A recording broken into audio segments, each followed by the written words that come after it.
मानस सावे आलेले आहेत, तर त्यांना मी मंचकावर यायची विनंती करतो. या.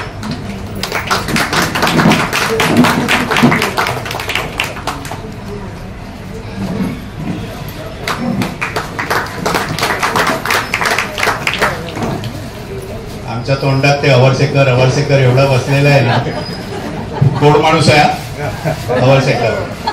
फक्त हा गोडवा जो आहे तो आपण रक्तात उतरवायला द्यायचा नाहीये. का उतरवायला द्यायचा नाही त्याची पण कारणं ते सांगणार आहेत. तर आता मी आजचे जे डॉक्टर आहेत त्यांची ओळख करून देतो. सुरुवातीला शीतल अवरसेकर सावे, मधुमेह आणि थायरॉइड तज्ज्ञ, मुंबई. यांचं 10वी आपल्याच परिसरातले आहेत त्या, खरं म्हणजे यांचं 10वी पर्यंत शिक्षण अलेक्झांड्रा इंग्लिश स्कूल इन्स्टिट्यूट या नामांकित शाळेत झालं.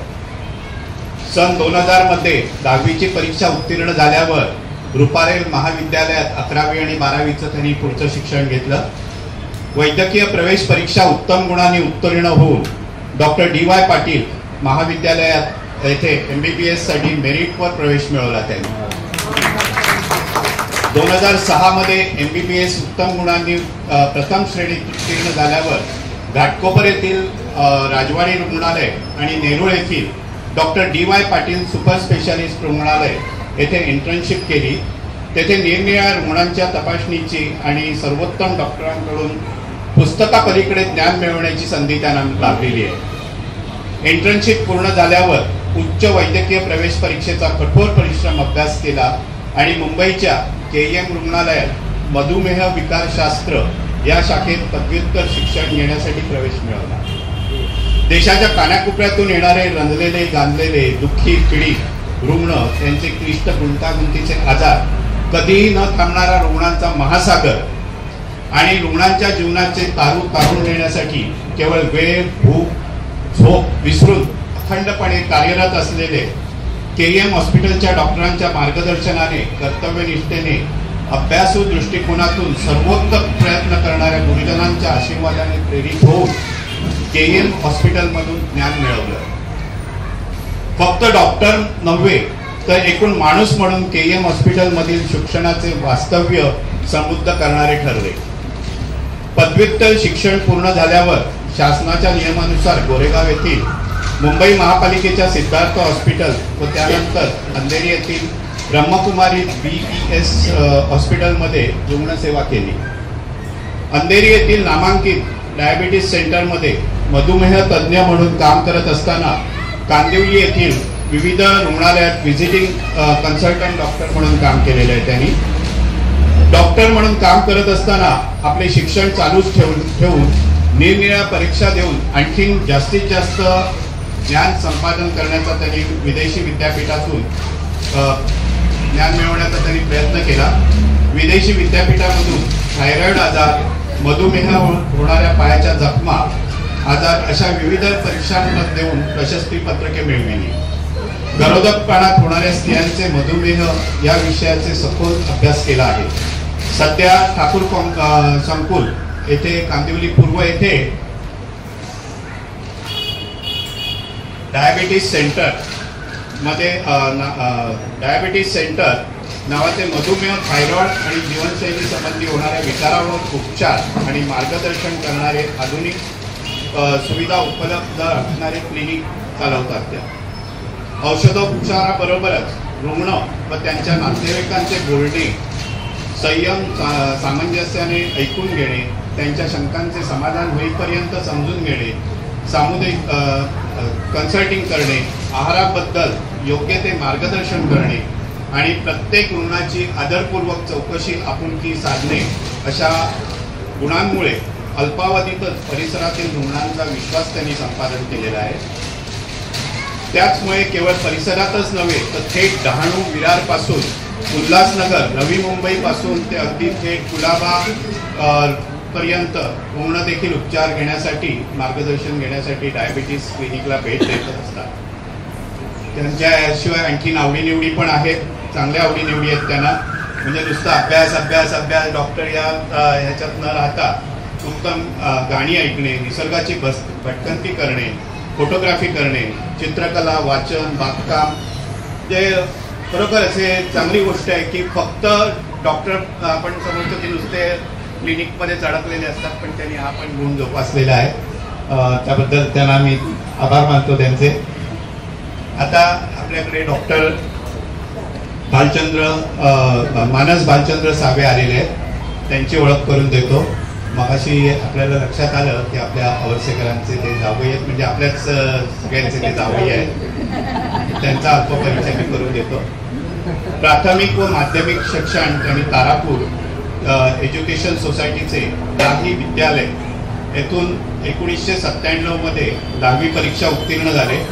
गुणवंत यादीत मुंबई विभागातून त्यांचा 21वा नंबर आला होता. एकदा जोरदार टाळ्या होत्या त्यांच्यासाठी. रुपारेल महाविद्यालय येथून त्यांनी आपले 11वी व 12वीचे शिक्षण पूर्ण केले. वैद्यकीय पदवी प्रवेश परीक्षा उत्तीर्ण होऊन डॉक्टर DY पाटील महाविद्यालयात MBBS ची पदवी साठी त्यांनी सुद्धा मेरिटवर प्रवेश मिळवलेला आहे.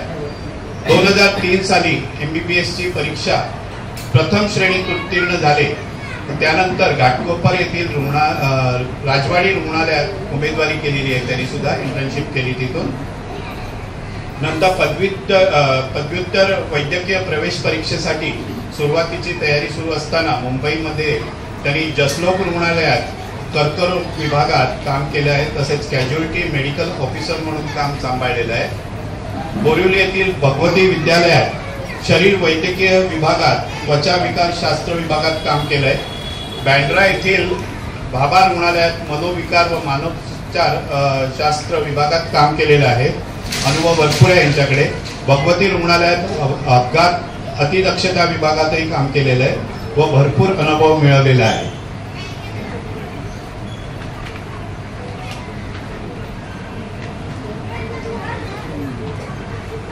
वैद्यकीय पदव्युत्तर उच्च शिक्षण घेण्यासाठी प्रवेश परीक्षेत चांगला क्रमांक मिळवून मुंबई नामांकित अशा नायर रुग्णालयात मधुमेह विकार शास्त्र विभागात त्यांनी प्रवेश मिळवलेला आहे. मुंबई माहीम येथील रहेजा रुग्णालयात देखील मधुमेह शास्त्र विभागात शिक्षण घेतलंय त्यांनी. सन 2010 साली मधुमेह शास्त्र व थायरॉइड विकार या विषयात पदव्युत्तर शिक्षण पूर्ण केलं. अंधेरी येथील कोकिलाबेन रुग्णालयात हृदयरोग अतिदक्षता विभागात कामाचा अनुभव त्यांना आहे. अंधेरी पूर्व येथील कामगार विज्ञान रुग्णालयात 2011 व 2014 अशी 3 वर्ष शरीर वैद्यकीय शास्त्र विभागात सिनियर रेसिडेंट म्हणून त्यांनी काम केलेलं आहे. 12 नोव्हेंबर मध्ये बोईसर येथे अभिनव वेलनेस क्लिनिक आणि डायबिटीस सेंटर नावाचे क्लिनिक त्यांनी सुरू केलं. सुरुवातीला शनिवार आणि रविवार फक्त 2च दिवस ते तिथे असायचे, पण 2014 पासून त्यांनी ते पूर्ण वेळ सुरू केलेलं आहे. क्लिनिकमध्ये भेट देणाऱ्या रुग्णांमध्ये त्यांचं कन्सल्टिंग, मार्गदर्शन, त्यांच्या आरोग्यविषयक असलेल्या समस्या तसेच त्यांचे रिपोर्ट योग्य पद्धतीने नोंदवून घेणे, त्याबाबत क्लिनिकचे व्यवस्थापन सांभाळणारे धुराळ त्यांच्या वडिलांनी सांभाळली, भालचंद्र सावे यांनी सांभाळली. सध्या अभिनव डायबिटीस क्लिनिक बोईसर येथे मधुमेह, थायरॉइड, स्थूलपणा आणि जीवनशैली संबंधी असलेल्या विविध विकारावर उपचार आणि मार्गदर्शन केलं जातं. त्यांना सुद्धा बऱ्याच प्रकारच्या आवडीनिवडी आहेत. वाचन, लेखन, कविता करणे, नृत्य, नाटक पाहणे, चित्रकला, हस्तकला, क्रिकेट खेळणे आणि पाहणे इत्यादी विषयात रुची आहे. तर असे हे आपल्याकडे 2 अनुभव संपन्न डॉक्टर आलेले आहेत. आता आपल्याला ते मार्गदर्शन करणार आहेत. त्यांचा परिचय खूप मोठा होता. मला सांगण्यात आलं की अगदी थोडक्यात सांगितलं तरी चालेल, पण तेवढा विस्तृतपणे सांगणं गरजेचं होतं, कारण त्यांच्याकडे अनुभव भरपूर आहे. आता ते आपण अनुभव ऐकायचे आहेत. मुख्य म्हणजे कार्यक्रम दोघंही बोलतील, त्याच्यानंतर कार्यक्रम झाल्यानंतर आपण प्रश्न उत्तरं ठेवणार आहोत. फक्त प्रश्न उत्तरामध्ये एक करा, दुसऱ्याने काय प्रश्न विचारलाय तिकडे लक्ष ठेवा. नाहीतर काय होतं, बऱ्याच वेळा तेच प्रश्न विचारले जातात आणि त्यांना इथेच केबिन करून द्यायला लागेल मला आणि कन्सल्टिंग चालू करायला लागेल, पण त्याची फी पण घेतली जाईल, एवढं लक्षात ठेवा. फुकट नाही. फुकट समजा आज फक्त 1.5 तासामध्ये आहे. त्याच्यानंतर जर हवं असेल तर इथे त्यांच्या डायबिटीस सेंटरची पुस्तकं आहेत, त्याच्यामध्ये आहार विहार काय करायचा कसं करायचं ते आहे, त्यांची संपूर्ण माहिती आहे त्यात. तर इथे पुस्तकं ठेवली आहेत, ज्यांना हवी त्यांनी ती नंतर घ्या. पण एकच की प्रश्नाचं रिपिटेशन करू नका, वेगवेगळे विषय विचारा, तर जास्तीत जास्त लोकांपर्यंत त्यांचं ज्ञान आपल्याला पोहोचवता येईल. धन्यवाद. आता कार्यक्रमाला सुरुवात करायला हरकत नाही. प्रथम सावे बोलतील आणि नंतर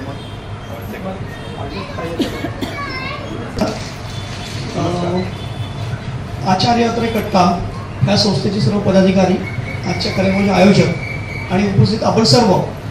खरं तर कट्ट्यावरचे कार्यक्रम दरवेळेला वेगवेगळे होत असतात. आमचे प्रोग्राम मी सांगत असतात, दाखवत असतात आणि खरोखरच सगळ्यांचे हे सगळे कार्यक्रम कौतुकास्पद असतात.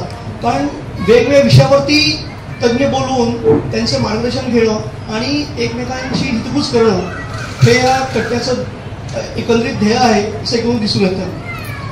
आजचा विषय मधुमेह, थायरॉइड, ब्लड प्रेशर, कोलेस्ट्रॉल ह्या वेगवेगळ्या आरोग्य समस्यावर आज आम्ही आपल्याशी हितगुज करणार आहोत. सांगितल्याप्रमाणे परवा 14 नोव्हेंबरला जागतिक मधुमेह दिन साजरा केला गेला.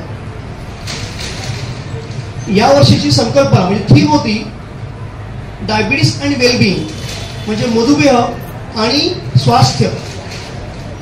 जागतिक आरोग्य परिषदेला या वेळेला नोंद घ्यावी लागली की डायबिटीस म्हणजे फक्त शुगरवर लक्ष देऊन चालत नाही, तर प्रत्येक व्यक्तीचं शारीरिक, मानसिक, सामाजिक स्वास्थ्य ह्याकडे लक्ष दिलं पाहिजे असं जागतिक आरोग्य संघटनेला वाटलं. आणि त्यामुळेच आज तुमच्याशी बोलताना फक्त शुगर याविषयी बोलणार नसून तर शुगर म्हणजे नक्की काय हे मला सांगावं असं वाटतं. खरं तर ही टायमिंग एकदम अचूक आहे. दिवाळी नुकतीच संपली आहे, फराळाचे डबे संपत आले. फराळाचे डबे आणि डायबिटीस अगदी व्यस्त प्रमाण असतं. म्हणजे डब्यातला फराळ संपत जातो आणि रक्ताची साखर वाढत जाते. येणारे तर पेशंट जे असतात ते सगळे ते हो आता दिवाळी गेली त्यामुळे वाढली, आम्ही कमी करू डॉक्टर, आता थोडाच दिवस नाही सांगत असतात. तर ज्याच्या नावात मधू, परंतु ज्याविषयी अतिशय कडवटपणे बोललं जातं, नाव घेताच अशी कडवटीची भावना येते, असं दुसरा कुठला शब्द नसेल.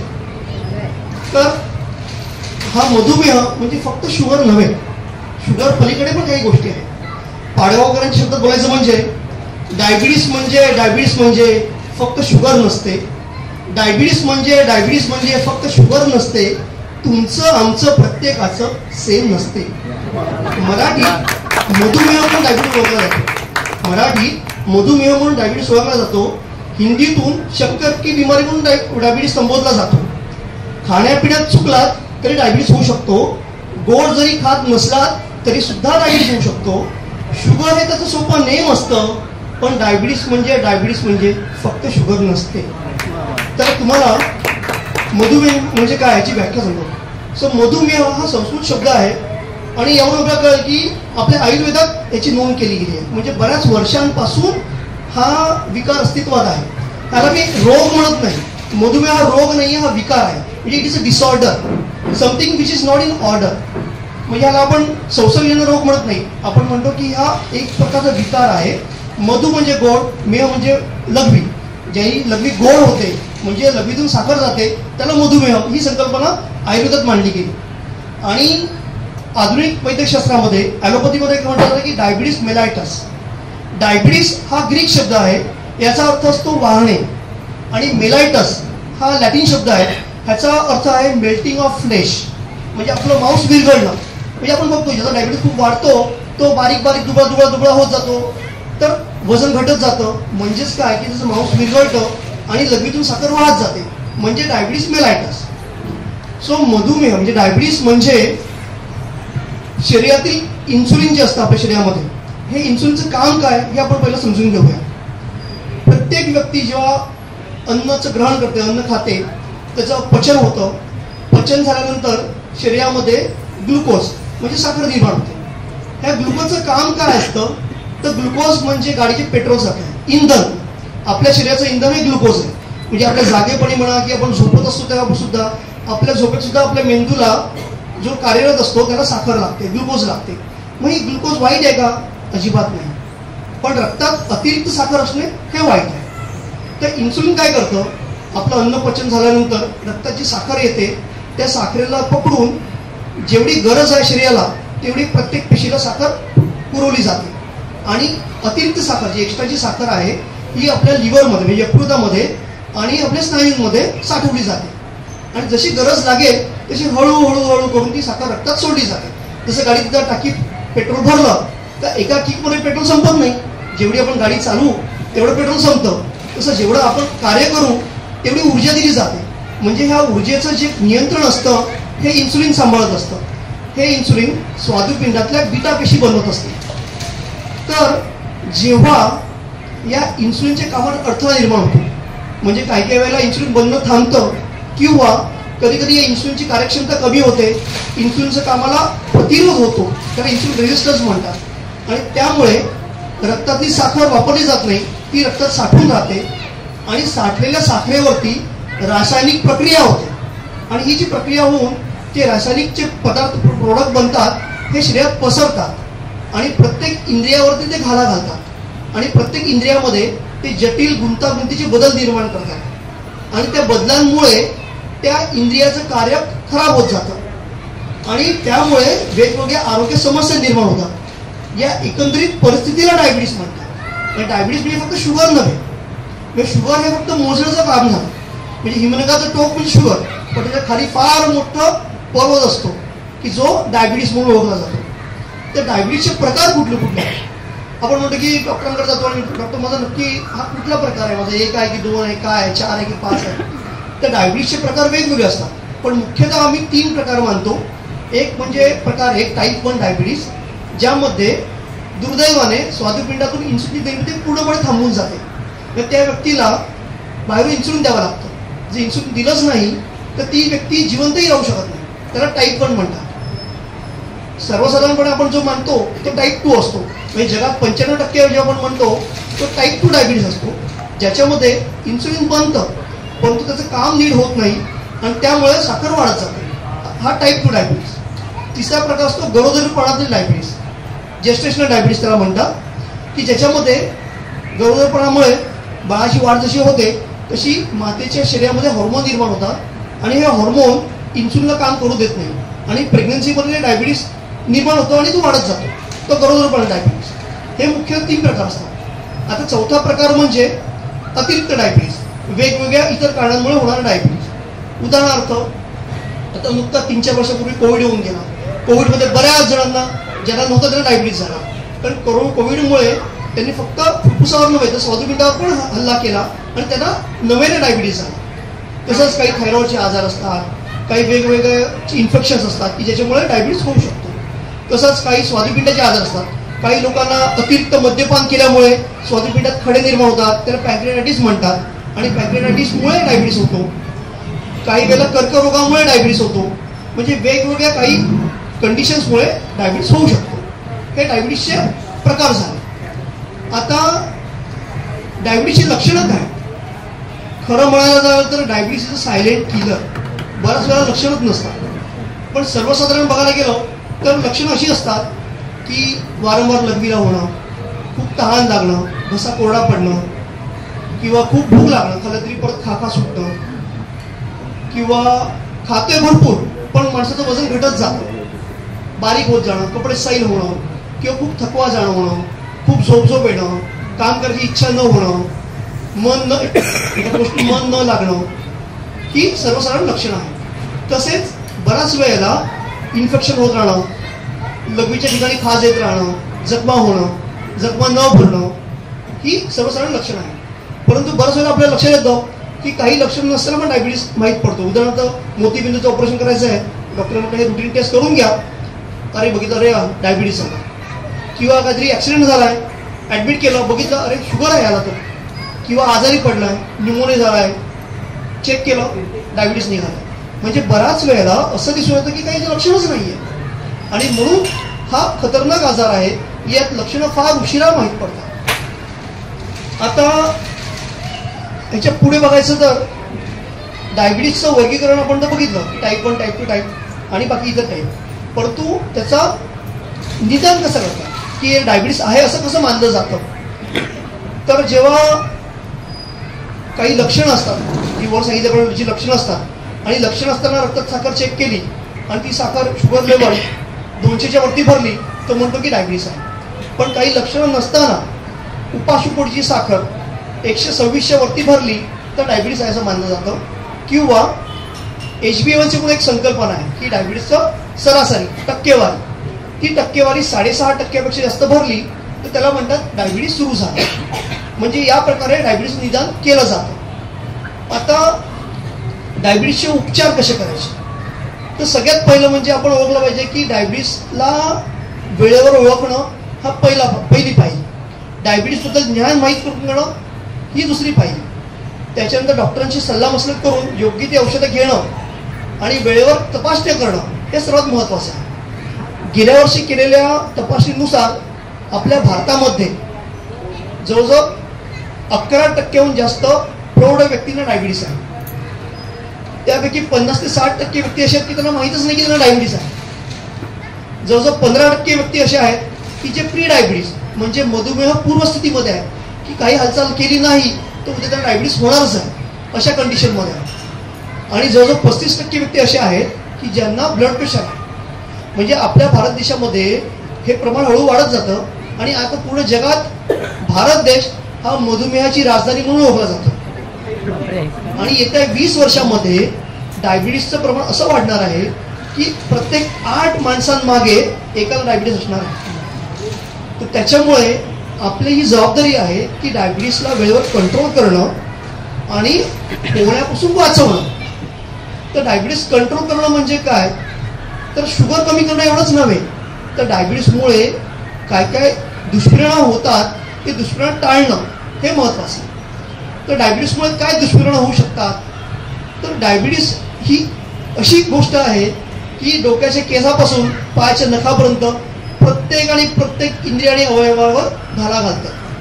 कुठलाच अवयव त्यात बाकी राहत नाही. तर त्याचे दुष्परिणाम जे आहेत त्याचं वर्गीकरण 2 प्रकारे केलं जातं. एक असतं मायक्रोस्कोपिक कॉम्प्लिकेशन्स म्हणजे अदृश्य कॉम्प्लिकेशन्स आणि मॅक्रोस्कोपिक. अदृश्य म्हणजे काय की बाहेरून डोळ्यांनी दिसत नाही, आतमध्ये ते चालू असतं. मग ते चालू असतं म्हणजे काय, तर डोळ्याच्या पडद्यावरती इफेक्ट होणार, रेटिनोपॅथी म्हणतात त्याला, की डोळ्याचा पडदा खराब होणं. नेफ्रोपॅथी म्हणजे किडनीचा फिल्टर जे असतं ते खराब होणं. आणि न्यूरोपॅथी म्हणजे संवेदना ज्याच्याने कळतात ते नसा खराब होत जाणं. हे मायक्रोस्कोपिक कॉम्प्लिकेशन्स. आणि मॅक्रोस्कोपिक म्हणजे काय, हृदयविकार, पॅरालिसिस पक्षाघात, पायाच्या जखमा न भरणं, पायाच्या रक्तवाहिन्यांचे आजार, त्याच्यानंतर सांधेदुखी, वेगवेगळ्या जखमा होणं, जखमा न भरणं, लैंगिक समस्या, वारंवार इन्फेक्शन होत राहणं, ट्युबरक्युलोसिस म्हणजे क्षयरोग किंवा न्यूमोनिया ह्यासारखे इन्फेक्शन होत राहणं. किंवा आता सगळ्यात ज्वलंत विषय डायबिटीसमधला म्हणजे डायबिटीस आणि डिप्रेशन. डायबिटीस असल्यामुळे मानसिकदृष्ट्या लोक कमकुवत होत चालले, त्यांना एक प्रकारचं नैराश येत चाललंय आणि हे प्रकार वाढत चालले. म्हणजे डायबिटीसकडे बघताना फक्त शुगर बघून चालणार नाही तर सर्वांगीण बघून मधुमेह तज्ज्ञाकडे जाऊन त्यांच्याशी सल्लामसलत करून ट्रीटमेंट घ्यावी लागते. तर डायबिटीसची लक्षणांमध्ये जर मी तुम्हाला म्हटलं की बरेचसे लक्षणं नसतात आणि लक्षणं नसल्यामुळे डायबिटीस कोणी तपासावं, कोणी तपासणी केली पाहिजे, तर 25 वर्षावरील प्रत्येक व्यक्तीने वर्षातून एकदा तरी डायबिटीसची तपासणी करावी. कारण भारतात हे प्रमाण वाढत चाललं. ज्यांच्या घरात आई वडिलांपैकी कोणाला एकाला डायबिटीस आहे तर पुढच्या जनरेशनमध्ये पुढच्या पिढीमध्ये जवळजवळ 50 ते 60% धोका असतो त्यांच्या पुढच्या पिढीला डायबिटीस होण्याचा. आणि आई आणि वडील दोघांपैकी दोघांनाही जर डायबिटीस असेल, मधुमेह असेल, तर जवळजवळ 90% चान्स आहे पुढच्या पिढीला डायबिटीस होण्याचा. त्यामुळे अशा व्यक्तीमध्ये कुटुंबामध्ये कोणाचा डायबिटीस असेल तर त्यांनी खबरदारी घेतली पाहिजे, वारंवार आपल्या तपासण्या केल्या पाहिजे. तर एकंदरीत आपला अप्रोच कसा असला पाहिजे डायबिटीसबद्दल, तर त्याला आम्ही पंचसूत्री म्हणतो ABCDE, की त्याद्वारे आपण डायबिटीसशी सामना करू शकतो. A म्हणजे HbA1c, B म्हणजे ब्लड ग्लुकोज आणि ब्लड प्रेशर, C म्हणजे कोलेस्ट्रॉल आणि क्रिएटिनिन, D म्हणजे डाएट आणि ड्रग्स, E म्हणजे एक्सरसाइज. आणि त्याच्यामध्ये एक 6वा षष्ठ प्रकार टाकायचा म्हणजे F म्हणजे फॅमिली, कुटुंब आणि डायबिटीस. कुटुंबाचा रोल मधुमेहाच्या ट्रीटमेंटमध्ये फार महत्त्वाचा असतो. काय होतं आपल्याकडे की एकाला डायबिटीस असेल घरामध्ये, त्या व्यक्तीशी लोक कसे वागतात, अरे तू गोड खाऊ नकोस, अरे तुला कळत नाही, ओ डॉक्टर, आमची आजी ना गुपचूप फ्रीज मधून काढून काहीतरी गोड खात असते, आमची आजोबांना चॉकलेट खात असतात. म्हणजे एकंदरीत नकारात्मक दृष्ट्या डायबिटीसचं प्रेझेंट केलं जातं. आणि तुला डायबिटीस आहे, तुला कळत नाही का, तू काय किती आईस्क्रीम खातेस. म्हणजे बऱ्याच वेळेला घरातली व्यक्तीच इतर व्यक्तीच त्या व्यक्तीला साईडलाईन करतात. तर आता आपल्याकडे वेळ आली आहे की कुटुंबाने त्या व्यक्तीला सामावून घेण्याची, समजून घेण्याची. सो कुटुंबाने डायबिटीस हे एक महत्वाची गोष्ट झाली. ई म्हणजे एक्सरसाइज, व्यायाम. आता बरं तर डायबिटीस व्यक्ती आमच्याकडे डॉक्टर आम्ही व्यायाम करावा म्हणजे नक्की काय करायला पाहिजे, किती व्यायाम केला पाहिजे, सकाळ उठून जावं का संध्याकाळी जावं की रात्री जावं, काय करावं. तर व्यायाम हा व्यक्तिसापेक्ष आहे. म्हणजे डायबिटीसमध्ये फक्त पहाटे उठून वॉकिंग करणं हा पुरेसा नाही आहे. आता तुम्हाला सांगायला खरी गोष्ट अशी आहे की आमच्याकडे अशाही व्यक्ती येतात डायबिटीसच्या की ज्या 50-50 किलोमीटर रेस धावतायत, त्यांनाही इन्सुलिन चालू आहे आणि खूप हाय पॉवरच्या गोळ्या चालू आहेत. किंवा जे जिममध्ये जिम इन्स्ट्रक्टर आहेत, बॉडी बिल्डर आहेत, त्यांनाही औषधं चालू आहे. म्हणजे ही संकल्पना जी आहे ना की मी खूप व्यायाम करेन आणि माझं डायबिटीस निघून जाईल, असं तसं नसतं. त्यामुळे व्यायाम हा व्यक्तिसापेक्ष हवा. त्या व्यक्तीला काय त्रास आहे, त्यांना हृदयविकार आहे का, त्यांना पायाच्या काही समस्या आहेत का, त्यांना डोळ्याच्या काही समस्या आहेत का, ह्या सगळ्यांचा अभ्यास करून त्यानुसार मग त्यांना व्यायाम दिला जातो की तुम्ही असा व्यायाम करावा. किंवा जॉईंट काही त्रास आहेत का, गुडघेदुखी आहे का, हे सगळं बघून त्यानुसार त्या अनुचितपणे त्यांना व्यायाम सांगितला जातो. बराचदा काय होतं की रेटिनोपॅथी म्हणजे डोळे कमकुवत असतात, अशा व्यक्तींनी खूप पहाटे जाऊन वॉकिंगला जाऊ नये, कारण पडण्याचा धोका असतो. असे बरेच व्यक्ती असे असतात की त्यांना सवय असते पहाटे चालत जायची, परंतु वयानुसार काय होतं, दृष्टी कमकुवत होते, बऱ्याचदा पडतात, फ्रॅक्चर होतं आणि मग बेड रिडन होतात. सो म्हणून प्रत्येक व्यक्तीचा अभ्यास करून मगच त्यांना आम्ही व्यायाम सांगतो. म्हणजे 4 लोक असं करतात मग बाकी तसंच केलं पाहिजे असं अजिबात नाही. आता डी म्हणजे डाएट आणि एक्सरसाइज. आहार कसा असायला पाहिजे. सो आहार सुद्धा व्यक्तिसापेक्ष असायला पाहिजे. डॉक्टर आजकाल आम्ही ऐकतो की चपाती खराब आहे, गहू खराब आहे, गहू बंद केला पाहिजे. तर सगळ्यात पहिली तक्रार. आता गहू खराब हे गेले 3-4 वर्षात पसरलेलं लोण आहे. आपल्याकडे काय होत आहे, युनिव्हर्सिटी ऑफ व्हॉट्सअप आणि फेसबुक यावरून काय होतं ना, अपप्रचार एवढे पसरतात की त्याच्यामुळे 2-2 वर्षामध्ये भात बंद, साखर बंद, गहू बंद, हे बंद, ते बंद, आपण बंद करायच बसलो. पण खरं काय खावं आणि काय खाऊ नये, किती प्रमाणात खावं, आता याबद्दल डॉक्टर शीतल सांगतीलच आहाराबद्दल. पण आहार पण व्यक्तिसापेक्ष पाहिजे. आणि दुसरी गोष्ट म्हणजे ज्येष्ठ नागरिकांमध्ये खास सांगतो आम्ही की आहार हेच औषध आहे. सगळ्यात पहिलं औषध आहार. आहाराला तुम्ही नंबर 1 ठेवा. आम्ही ट्रीटमेंट पहिलं म्हणतो की तुमचा आहार सगळ्यात पहिलं असतं. डायबेटिक डाएट किती असायला पाहिजे, ट्रीटमेंट औषधं द्यायच्या वरती सगळं लिहिलं असतं की माणसाने आहार कसा घ्यावा. तर आहार कसा घ्यावा, त्या व्यक्तीची पोटाची समस्या आहेत का, पचनाच्या समस्या बघून पचेल असा आहार घ्यावा.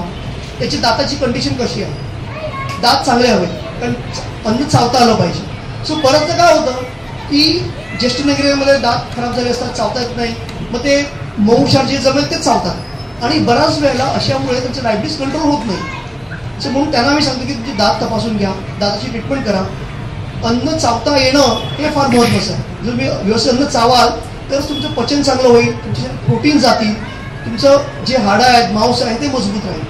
कारण अन्न हेच उत्तम औषध आहे. प्रतिकारशक्ती वाढवण्यासाठी योग्य आहार घेणं महत्त्वाचं आहे. आता ड्रग्स म्हणजे औषधांबद्दल पण बऱ्याच वेळेला गैरसमजूत आहे. म्हणजे समजुतीविषयी गैरसमजूत. 1000 पॉवरची गोळी चांगली का वाईट, 500ची चांगली का वाईट, डॉक्टरांची तर अर्धीच गोळी चालू आहे, तुम्ही आम्हाला 1000च्या गोळ्या लिहून देतात, काय आमची किडनी खराब होईल का, आमची गोळ्या बंद तरी होतील की नाही होतील, हो डॉक्टरांच्या गोळ्या अर्धीच चालू आहे, आमची गोळी कधी बंद होणार.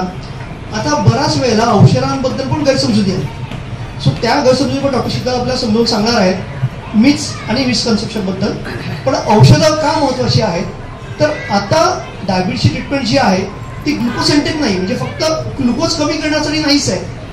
ग्लुकोज बरोबर इतर सर्व अवयव योग्य राहतील की नाही, आपलं हृदय चांगलं राहील की नाही, आपली किडनी व्यवस्थित राहील की नाही, आपले डोळे चांगले राहतील का, आपलं यकृत चांगलं राहील का, हे सगळ्यांचा अभ्यास करून मगच तुमची औषधं ठरवली जातात. त्यामुळे अमकेला अर्धीच गोळी चालू असेल म्हणून मलाच अर्धी चालू राहील असं नाही. भावाभावामध्ये सुद्धा औषधं बदलतात. भाव बहिणीला पण वेगळी औषधं चालू असतात आणि त्याच्यामुळे प्रत्येकाची वाहन प्रत्येकाच्या पायामध्ये, त्यामुळे प्रत्येकाची औषधी आहे ती प्रत्येकाच्या त्याच्या डायबिटीसनुसार ठरवली जातात. त्यामुळे तुम्ही तुमच्या डायबिटीस तज्ञाशी सल्लामसलत करून मगच औषधं घ्यायला पाहिजे. आता सी, किडनी आणि कोलेस्ट्रॉल. कोलेस्ट्रॉल म्हणजे नक्की काय? डॉक्टर मी काहीच गोड खात नाही, मी तेलकट खात नाही, तुपकट खात नाही, मी खूप व्यायाम करते, तरी पण माझं कोलेस्ट्रॉल का वाढतं? आता कोलेस्ट्रॉल म्हणजे काय? रक्तामधली चरबी एका ठराविक विशिष्ट लेवलपेक्षा वाढणं म्हणजे कोलेस्ट्रॉल. आता ती चरबी काय होते?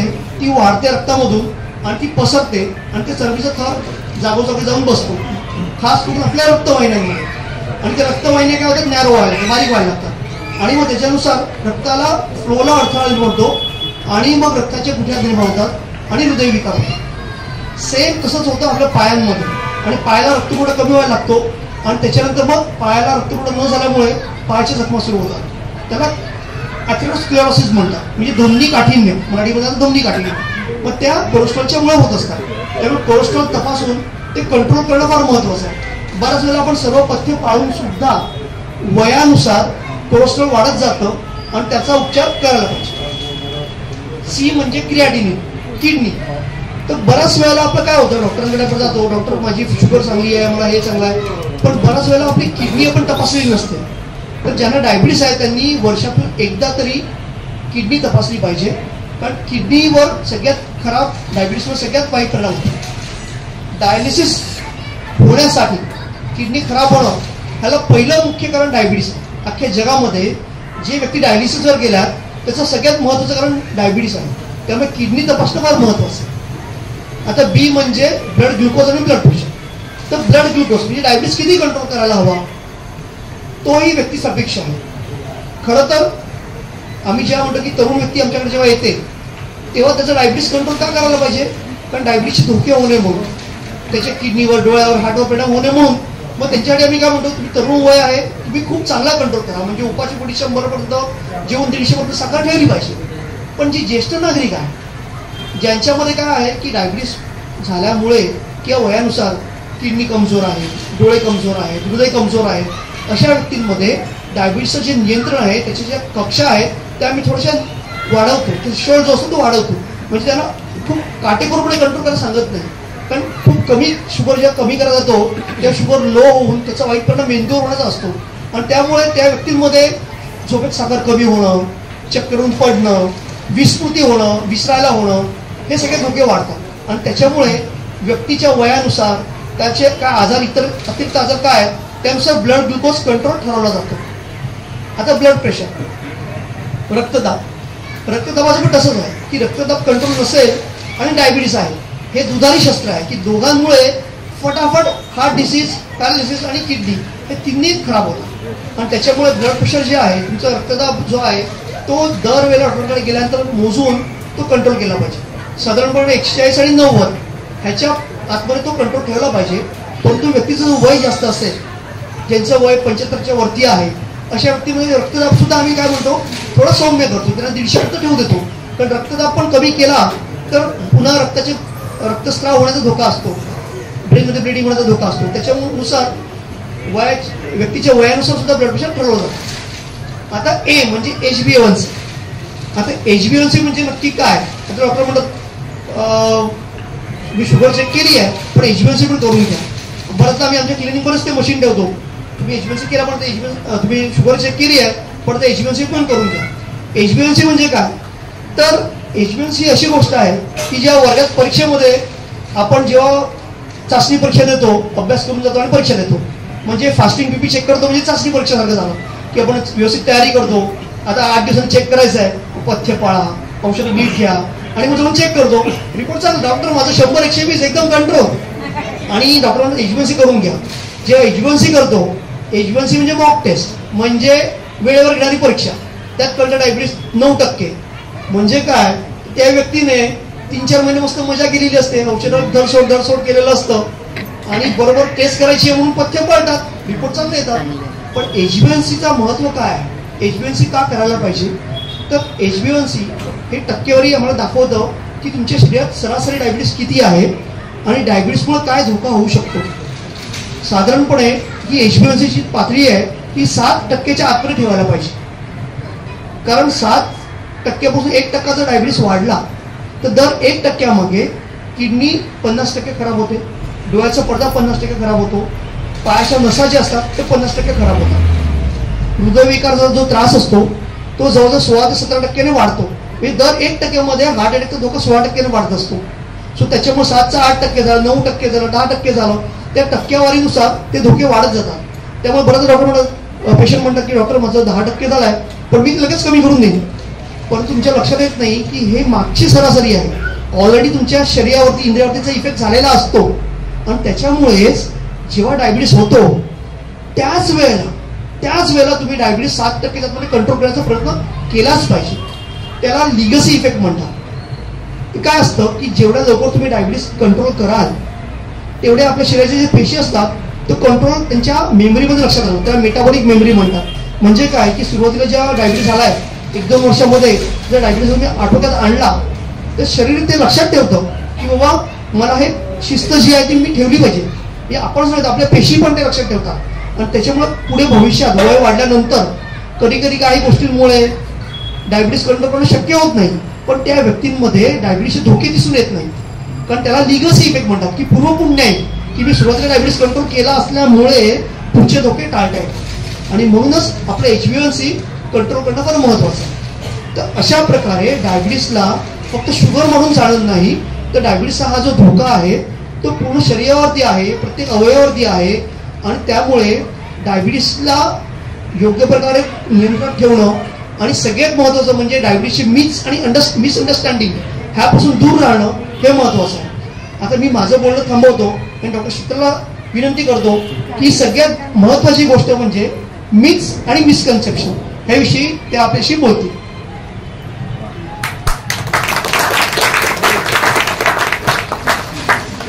Thank you everyone. पहिली गोष्ट म्हणजे very big thank you to Atrekatta organisers for inviting us. November हा डायबिटीज अवेअरनेस मंथ हा मानला जातो. नोव्हेंबरमध्ये 14 नोव्हेंबरला आपण diabetes day, world diabetes day हा सेलिब्रेट केला जातो, ज्या दिवशी maximum amount of awareness activities हे वेगवेगळ्या ठिकाणी आयोजित केले जातात. आणि मुख्य म्हणजे हा जो आठवडा आहे हा डायबिटीज अवेअरनेस वीक आहे. So we are very grateful to the organisers for inviting us on this platform on this occasion.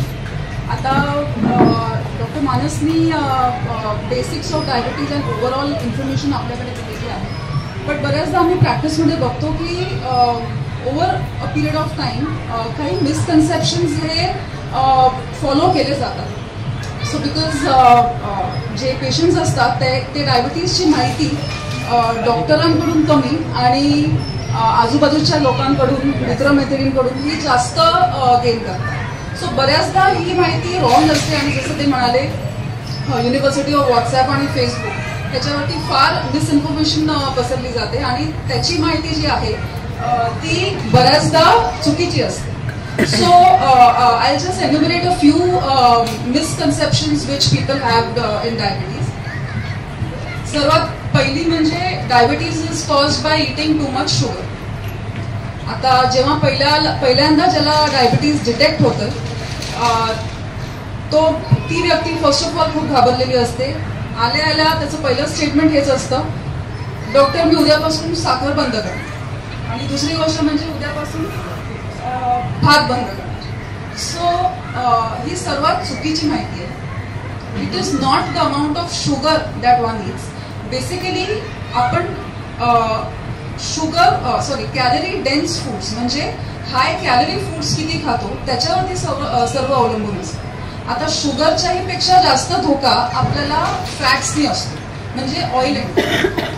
तर बऱ्याचदा ऑइल्स जे आहेत ते आपण नोईंगली आपल्या फूडमध्ये घालत नाही, बट अननोईंग आणि हिडन ऑइल्स आणि हिडन फॅट्स हे बऱ्याच फूड स्टफ्समध्ये असतात, जास्त करून जे प्रोसेस्ड फूड आणि पॅकेज फूड. सो आजकालचा जमाना असा आहे की आपल्याला वेळ नाही आहे, we rely more on package foods.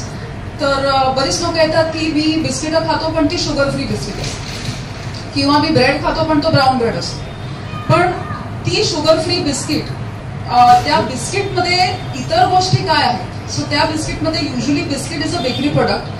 Any bakery product हा मैद्याने बनला जातो आणि to bake anything you require a fat. So हे जे फॅट्स आहे आणि तो मैदा आहे that is more harmful than that sugar.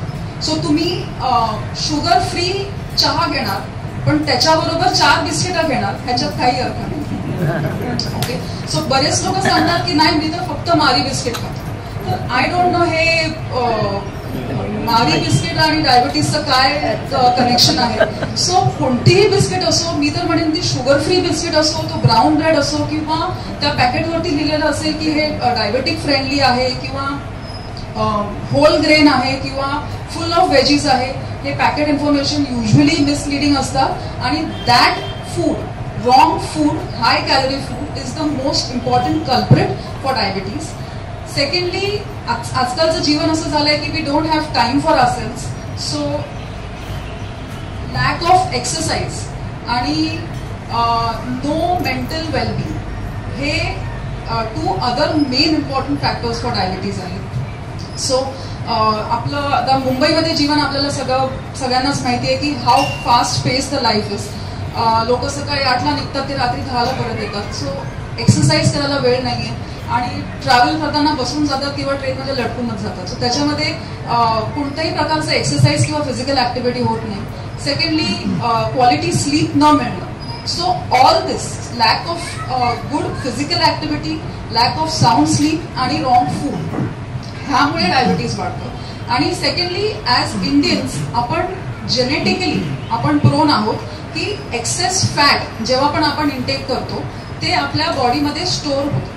त्याला आम्ही विसेरल फॅट असं म्हणतो. तर बऱ्याचदा आमच्याकडे पेशंट्स येतात, बारीक सारीक पेशंट्स आहेत, पण त्यांना डायबिटीज आहे, कोलेस्ट्रॉल आहे, बीपी आहे, सगळं आहे. सो ते का आहे? बिकॉज आपली टेंडन्सी आहे as Indians to store the extra fat inside our body. आणि ते जे फॅट आहे that causes what we call as insulin resistance आणि मग फ्युचर डायबिटीज.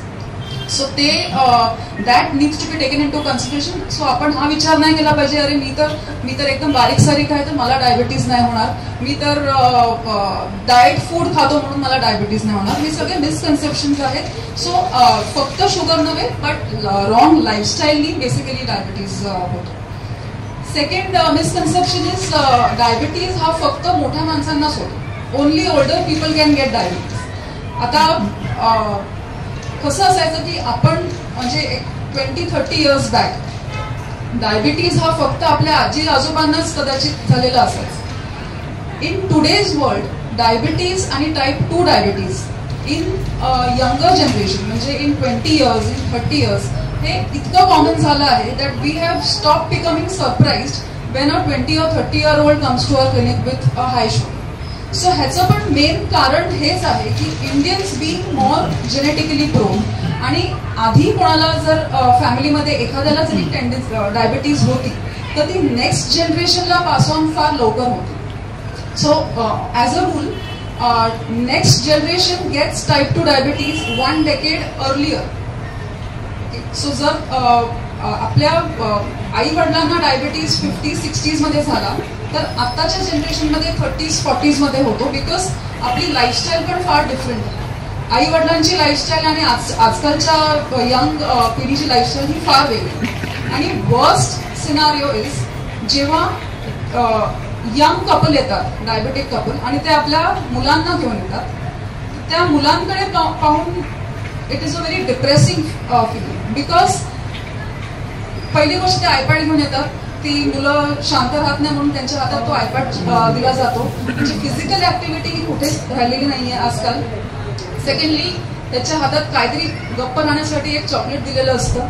सो त्यांना इतक्या लहान वयापासून लॅक ऑफ फिजिकल ऍक्टिव्हिटी आणि रॉंग फूडची एवढी सवय लावून घेतलेली आहे की एवढ्या लहान मुलांना सुद्धा आपण बघतो की प्रोट्रुडिंग बेली आहे किंवा इथे नेकच्या पाठीमागे एक ब्लॅक पॅच जर तुम्ही पाहिलं असेल त्याला आम्ही एकॅन्थोसिस नायग्रिकन्स असं म्हणतो.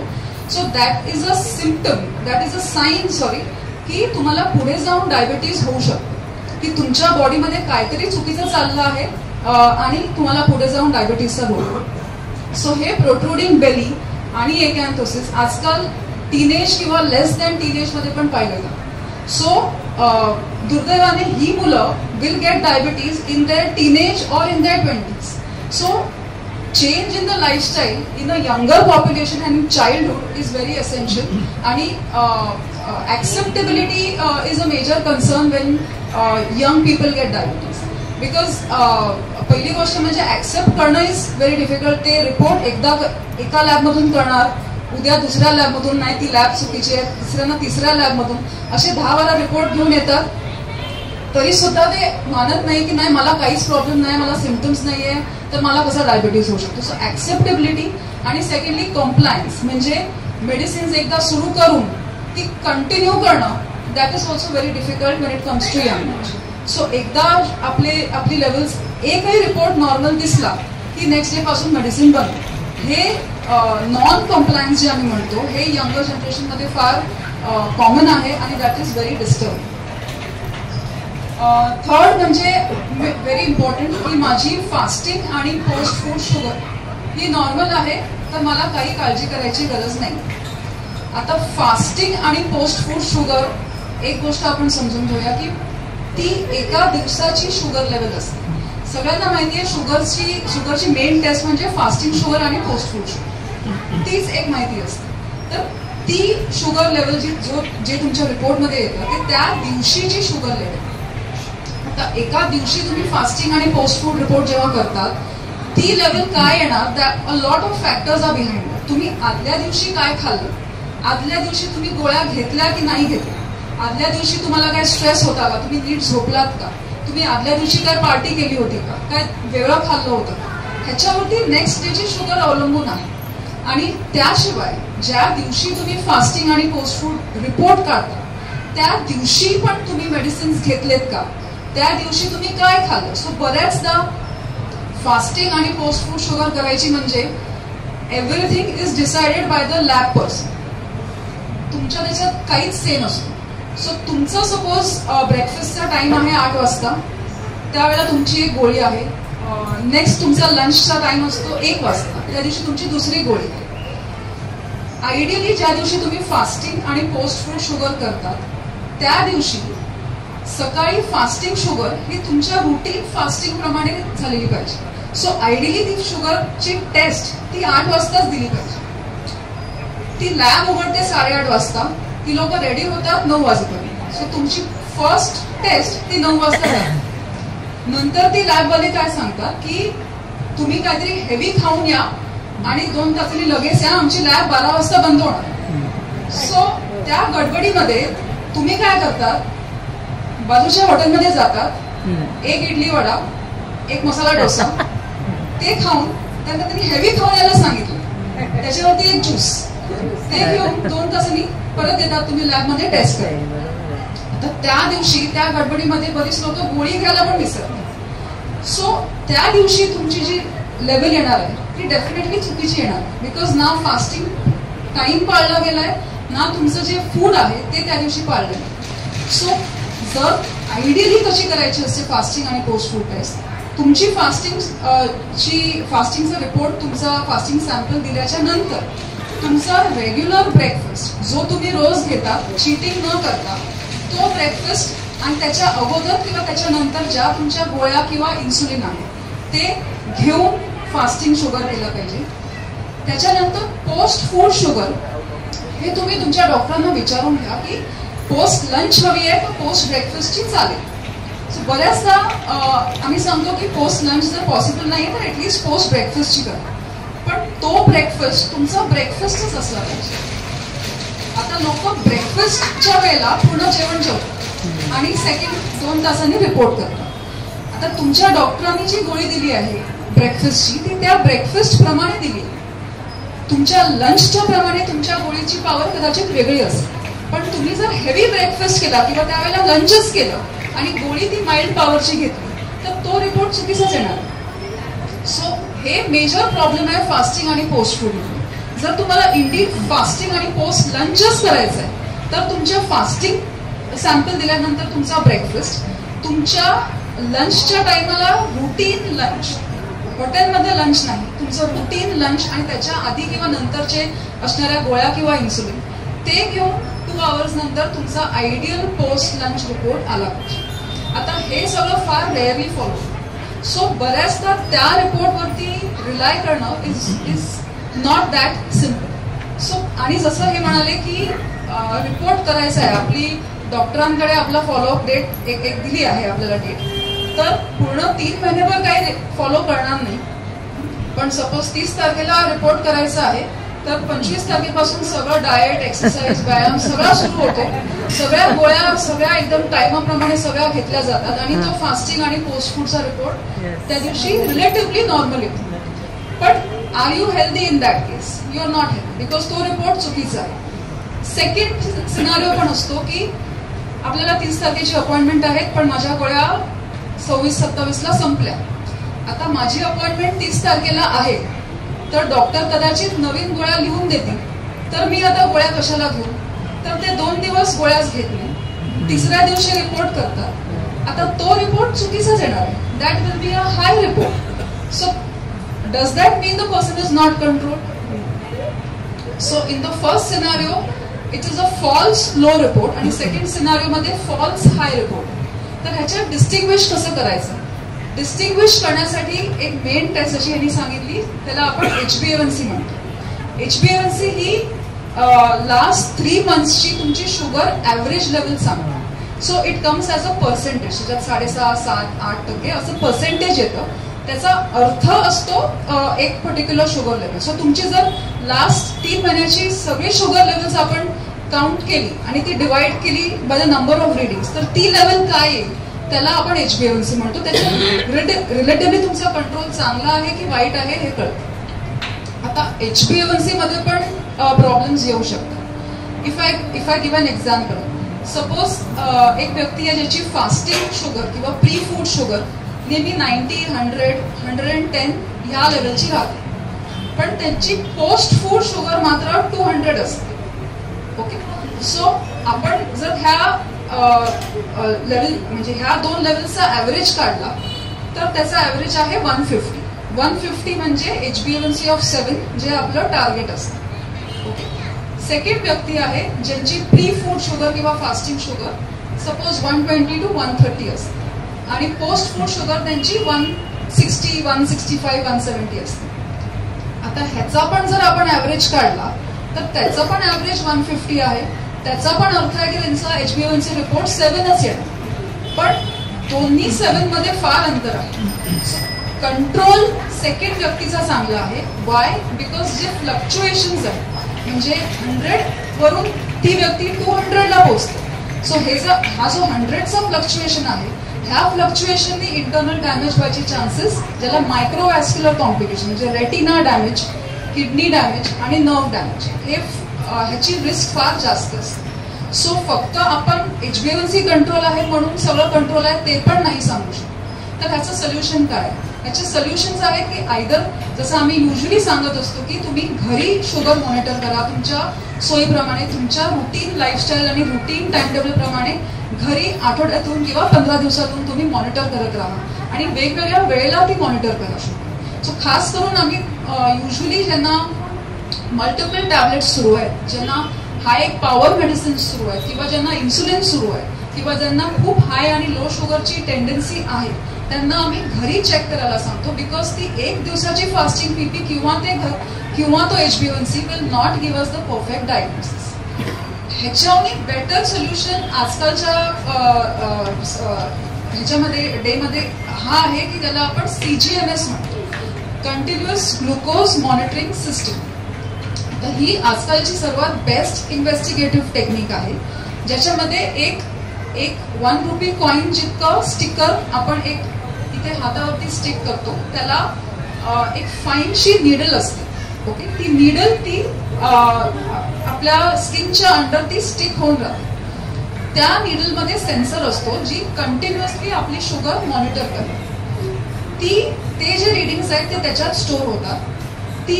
तो स्टिकर आपण 2 वीक्स पर्यंत ठेवतो, 2 आठवड्यांपर्यंत ठेवतो.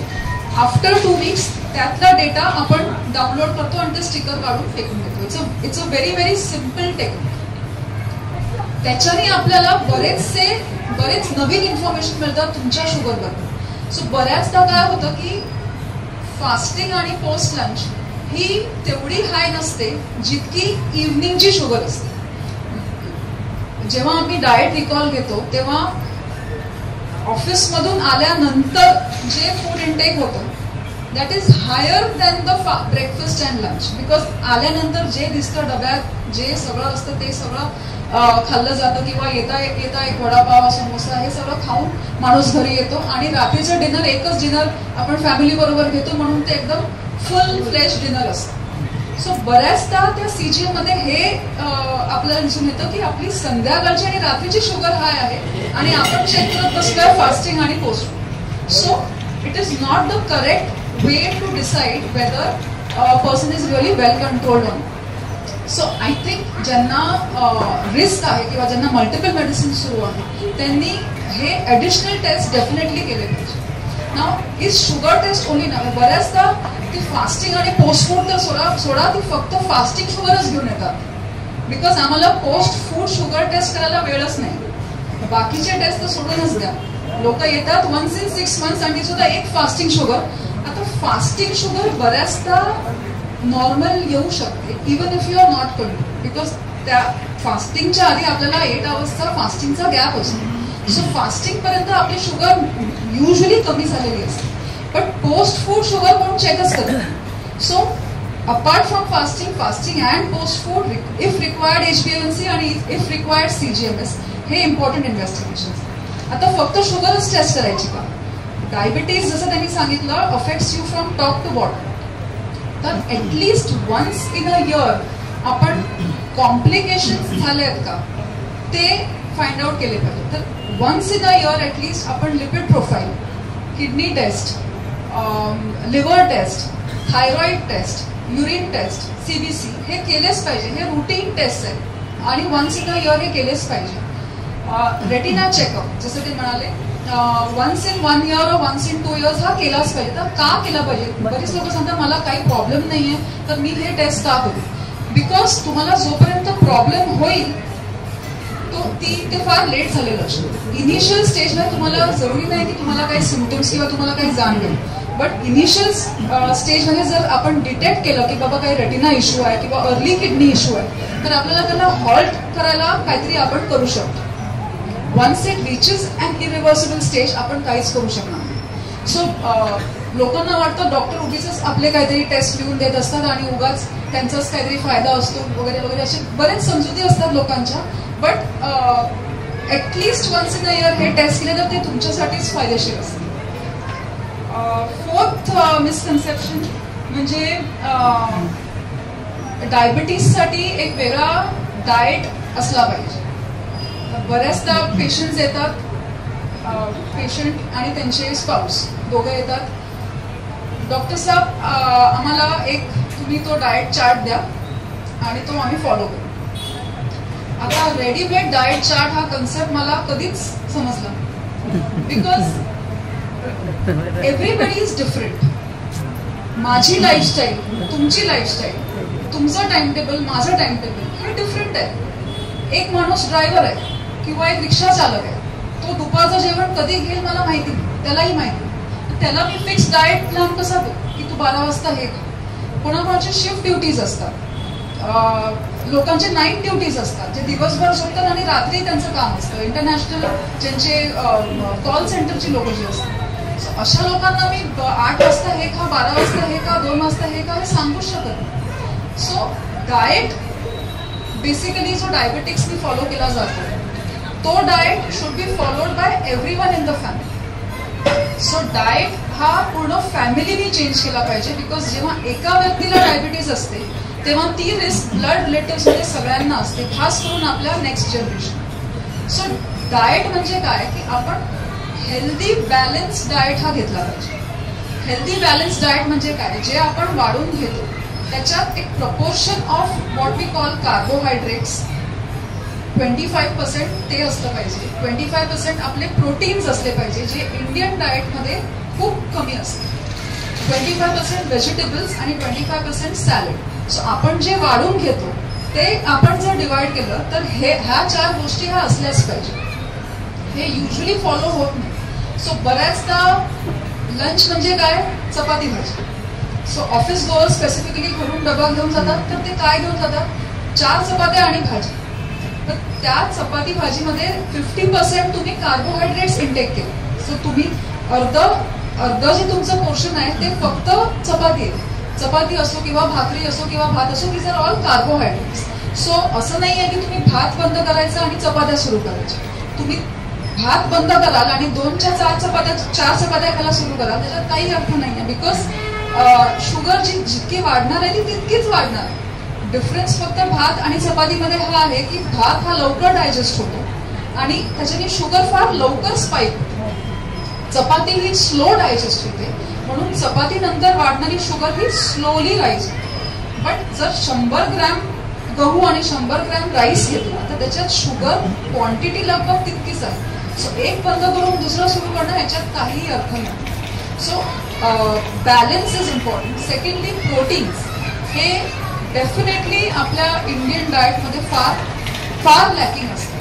तर प्रोटीन्सवरती आपण का जोर देतो? Because proteins are the building blocks of the system. Building blocks म्हणजे काय? Every cell in the body, खास करून मसल्स, बोन्स, ह्यासाठी प्रोटीन्स हे फार गरजेचं असतं. हे फक्त चपात्या खाऊन तुमची मसल्स वाढणार नाही. सो प्रोटीन्स म्हणजे natural proteins is what we advocate, not ते प्रोटीनचे डबे किंवा वे प्रोटीनचा डब्बा, ते सगळं आम्ही ॲडव्होकेट करत नाही. सो प्रोटीन्स म्हणजे काय? प्रोटीन्स म्हणजे एनी टाईप ऑफ दाल किंवा स्प्राउट्स, म्हणजे मूग मटकीची उसळ जरी असते त्याला आपण प्रोटीन म्हणू, किंवा एनी फॉर्म ऑफ बीन्स म्हणजे चवळी, राजमा, ह्या गोष्टी, ह्याच्या भाज्या पण प्रोटीन्सच मानल्या जातात. नॉन व्हेजिटेरियन फूड म्हणजे त्यात पण खास करून चिकन आणि फिश आणि एग्स.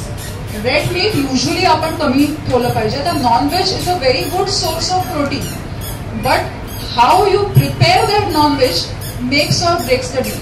तर नॉनव्हेज फूड मध्ये इनहेरंट फॅट्स जास्त असतात आणि ते बनण्यामध्ये अजून फॅट्स वापरले जातात. युजली मासा हा तळलाच जातो, किंवा चिकन हे फ्राय चिकन किंवा त्याच्यात एक्स्ट्रा तेल घालून त्याला तरी येईपर्यंत आपण ते चिकन कसं बनवतो. सो त्याच्यात त्याची न्यूट्रिटिव्ह व्हॅल्यू घेतली. फिश आणि चिकन हे फार चांगलं प्रोटीन आहे. It depends on how you prepare. आणि वर्स्ट इज तुम्ही रेस्टॉरंटचं नॉनव्हेज फूड इंटेक करा. ते तर एकदमच वर्स्ट आहे. Because restaurant food to make it more palatable, त्याच्यात तेल, त्याच्यात फॅट्स हे नेहमी जास्त पडतात. So outside food should be stop, should be reduced at least. Secondly vegetables म्हटले तर ते त्याचा amount should be equal to your वरण आणि इक्वल टू युअर चपाती किंवा भात, आणि 1/4 पोर्शन तुमचा सॅलडचा असला पाहिजे. सो ते जर तुम्ही बॅलन्स मील इंटेक केलं तर त्याला that is what is the ideal diet. आणि हे डाएट फक्त त्या डायबेटिक व्यक्तीने नाही फॉलो केलं पाहिजे, ते पूर्ण फॅमिलीने फॉलो केलं पाहिजे. सो ह्यांच्यासाठी मी बिन साखरेचा चहा बनवते आणि ह्यांच्यासाठी बिन तुपाची चपाती बनवते, ह्याच्यात काही अर्थ नाही. So that diet has to be followed by everyone. आणि त्या डायबेटिक व्यक्तीला असं त्यांनी काय he should not be sideline. So that is main thing. आणि one more important thing is आजकाल रात्रीचं जेवण. बरीच लोग येतात, रात को हम क्या खाते हैं, रात को हमारा डिनर बहुत लाइट रहता है. तर तो लाईट डिनर म्हणजे काय? लाईट डिनर म्हणजे मसाला डोसा किंवा मिसळ पाव किंवा पावभाजी, पाणीपुरी, हे अजिबात लाईट नाही. पहिली गोष्ट म्हणजे ह्याच्यात काही गोष्टी अंडर न्यूट्रिशन देतात आणि काही गोष्टी ओव्हर न्यूट्रिशन देतात. If I give an example, suppose आपण पावभाजी घेऊ. सो पावभाजीमध्ये पाव आहे आणि भाजी आहे आणि खूप सारं बटर आहे. त्याच्यामध्ये कुठेही प्रोटीन नाहीये, कुठेही डाळ नाहीये, कुठेही प्रोटीन नाहीये. सो त्याच्यामध्ये तुम्ही जरी एक पाव, तो तळलेला पाव आणि भाजी खाल्ली तर it will give a more calories than तुमचा रुटीन पोळी भाजी वरण. Second, if I give an example, suppose Gujarati हाऊसहोल्डमध्ये बऱ्याचदा थेपला, ढोकळा हे इंटेक केलं जातं. सो ढोकळा आणि थेपला त्यांना लाईट वाटतं, but it is not light. त्या ढोकळ्यामध्ये प्रोटीन आहे, त्याच्यामध्ये कार्बोहायड्रेट्स नाही, त्याच्यामध्ये भाजीच नाही. सो काहीतरी अंडर इंटेक आणि काहीतरी ओव्हर इंटेक केलं जातं. सो मील टाईमला जेवणच जेवलं पाहिजे. त्या जेवणाच्या वेळेला आपण स्नॅक्स खातो आणि ती एक प्लेट शेवपुरी आणि पाणीपुरी लाईट आहे हे म्हणून आपण खुश राहतो. ह्याच्यात हे खूप मोठं मिसकन्सेप्शन. आणि खास करून ही सवय लहान मुलांना आत्तापासून नाही लावली पाहिजे. म्हणजे this should be stop in every household, because पुढे जाऊन डायबिटीसची सुनामीच येणार आहे. ज्या प्रकारे डायबिटीज वाढत चाललंय, लहान मुलांमध्ये जसे सिम्पटम्स आता दिसत चाललंय, पुढे जाऊन तीच मुलं डायबिटिक म्हणून आम्हाला 20s आणि 30s मध्ये दिसणार. सो ते चेंजेस डाएटमध्ये हे आत्ताच आले पाहिजे. Oil consumption is also important. तुमचं ऑइल आयडियली, मी सांगते, आयडियल सिनारिओमध्ये एका माणसाचं कन्झम्पशन ऑइल आणि घी हे मिळून फक्त 1/2 लिटर पर मंथ असलं पाहिजे. So for a family of 4 तुमचा इंटेक 2 लिटरच्या वरती नसला पाहिजे. सो आता तुम्हीच कॅल्क्युलेट करा की तुम्ही महिन्याचं किती ऑइल आणि घी कन्झ्युम करता, आणि that is only for the food that you are preparing. तुम्ही जे बाहेरून खातात किंवा तुम्ही जे पॅकेज्ड फूड्स खातात किंवा तुम्ही रेस्टॉरंटचं फूड ऑर्डर करून खातात, that is different. So unknowingly आपलं ऑइल इंटेक जास्त आहे. So apart from sugar, oil consumption कमी करणं हे अजून इम्पॉर्टंट आहे माझ्या मताप्रमाणे. Because not only will diabetes be affected, पण तुम्हाला पुढे जाऊन, आता नव्हे तर पुढे जाऊन high cholesterol, high blood pressure, fatty liver, जे आजकाल फार बऱ्याच लोकांना आपल्याला बऱ्याच लोकांना दिसायला मिळतं. फॅटी लिव्हर म्हणजे high fat content in the liver, हे सुद्धा वाढत जातं. आणि ते फॅटी लिव्हर पुढे जाऊन लिव्हर सिरोसिस आणि लिव्हर कॅन्सर कॉज करतं. म्हणजे ज्याप्रमाणे अल्कोहॉल लिव्हरला डॅमेज करतं, त्याचप्रमाणे फॅट आणि शुगर लिव्हरला डॅमेज करतं, even if the person doesn't drink even 1 drop of alcohol. So overall diet change करणं is of the primary importance.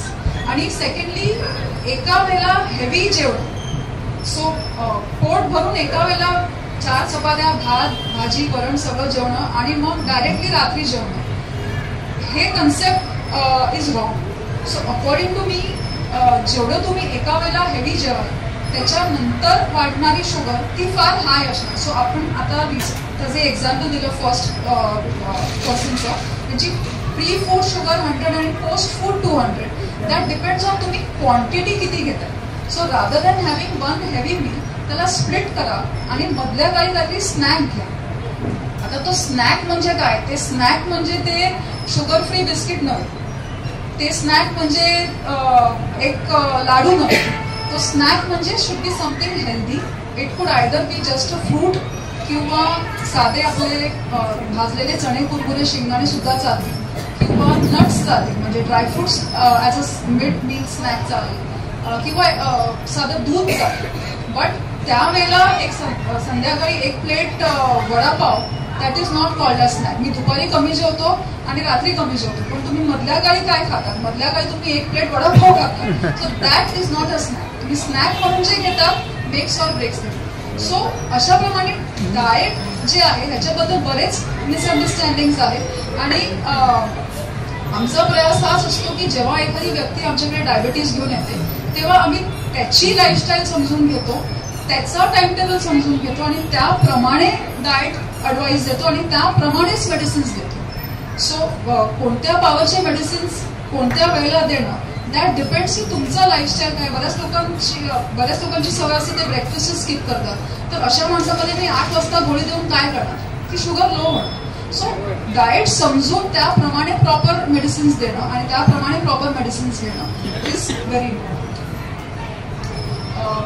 5वा misconception म्हणजे diabetes medicines damage kidneys.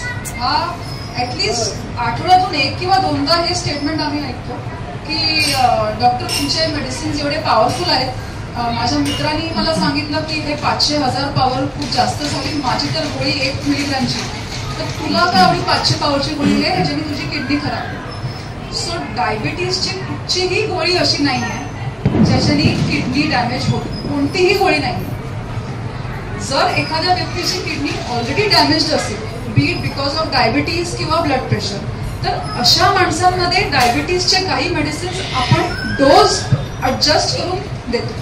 So kidney dependent आपण kidney report dependent medicines देतो, पण डायबिटीजचे medicines किडनीला affect करत नाही. तर medicines हे ह्याची पॉवर ती कमी पॉवर आहे की जास्त पॉवर आहे, I think you should leave that to the doctor.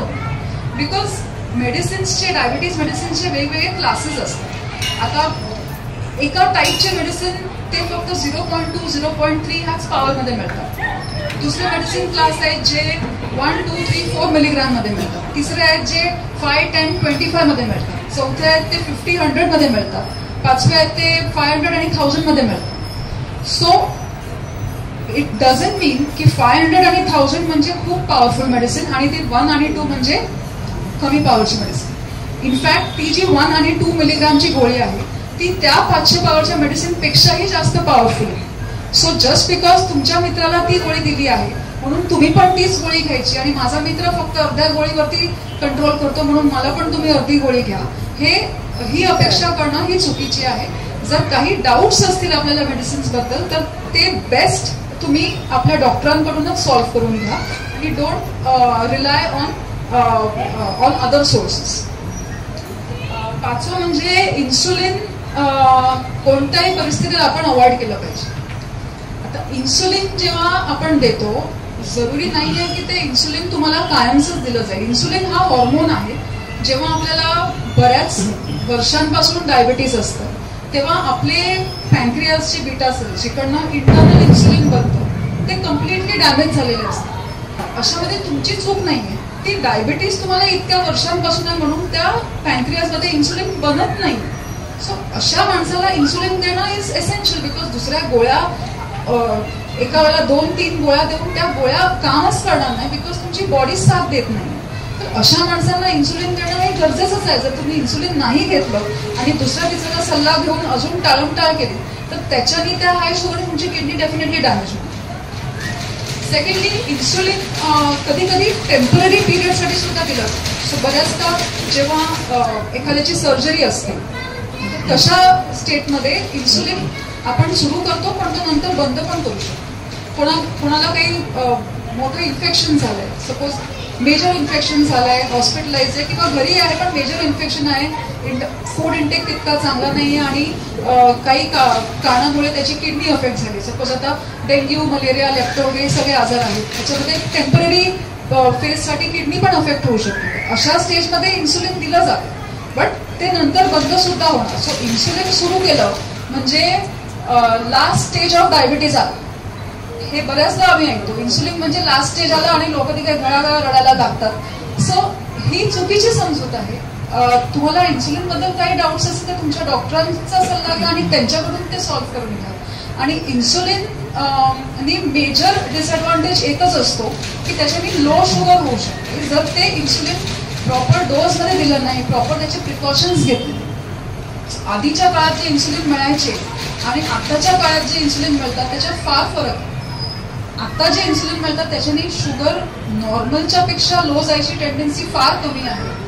आता इन्सुलिन डिलिव्हरी डिव्हायसेस म्हणजे इन्सुलिन पेन्स येतात जे ज्याच्यात ॲक्युरेट डोजिंग आपण देऊ शकतो, जे जर व्यवस्थित दिलं आणि प्रॉपर प्रिकॉशन्स फॉलो केले तर ते ऑलमोस्ट पेनलेस असतं. सो इन्सुलिन देणं म्हणजे मला पेन होणार, मला दुखणार आणि बस माझा एंड झाला आता ही समजून ही आय थिंक चुकीची आहे. आणि तुमचे जे काही डाऊट्स असतील आय थिंक ते फक्त आणि फक्त तुमच्या डॉक्टरांकडूनच सॉल्व्ह केले पाहिजे आणि फ्रॉम नोबडी एल्स. सो हे काही फ्यू मिसअंडरस्टँडिंग जे आम्ही युजली एन्काउंटर करतो हे मी तुम्हाला समजवले. आणि once again I really thank the Athre Katta organizing committee for inviting us. मला आठवते हा माझा वॉकिंग ट्रॅक असायचा 15 वर्षांपूर्वी आणि तेव्हा कधी वाटलं नव्हतं की ह्या स्टेजवर ॲज अ स्पीकर मला कोणी बोलवेल आणि मी ते ॲक्च्युली लेक्चर देईन. So thank you once again for this honourable moment आणि I hope I thank you all for your patient listening. Thank you.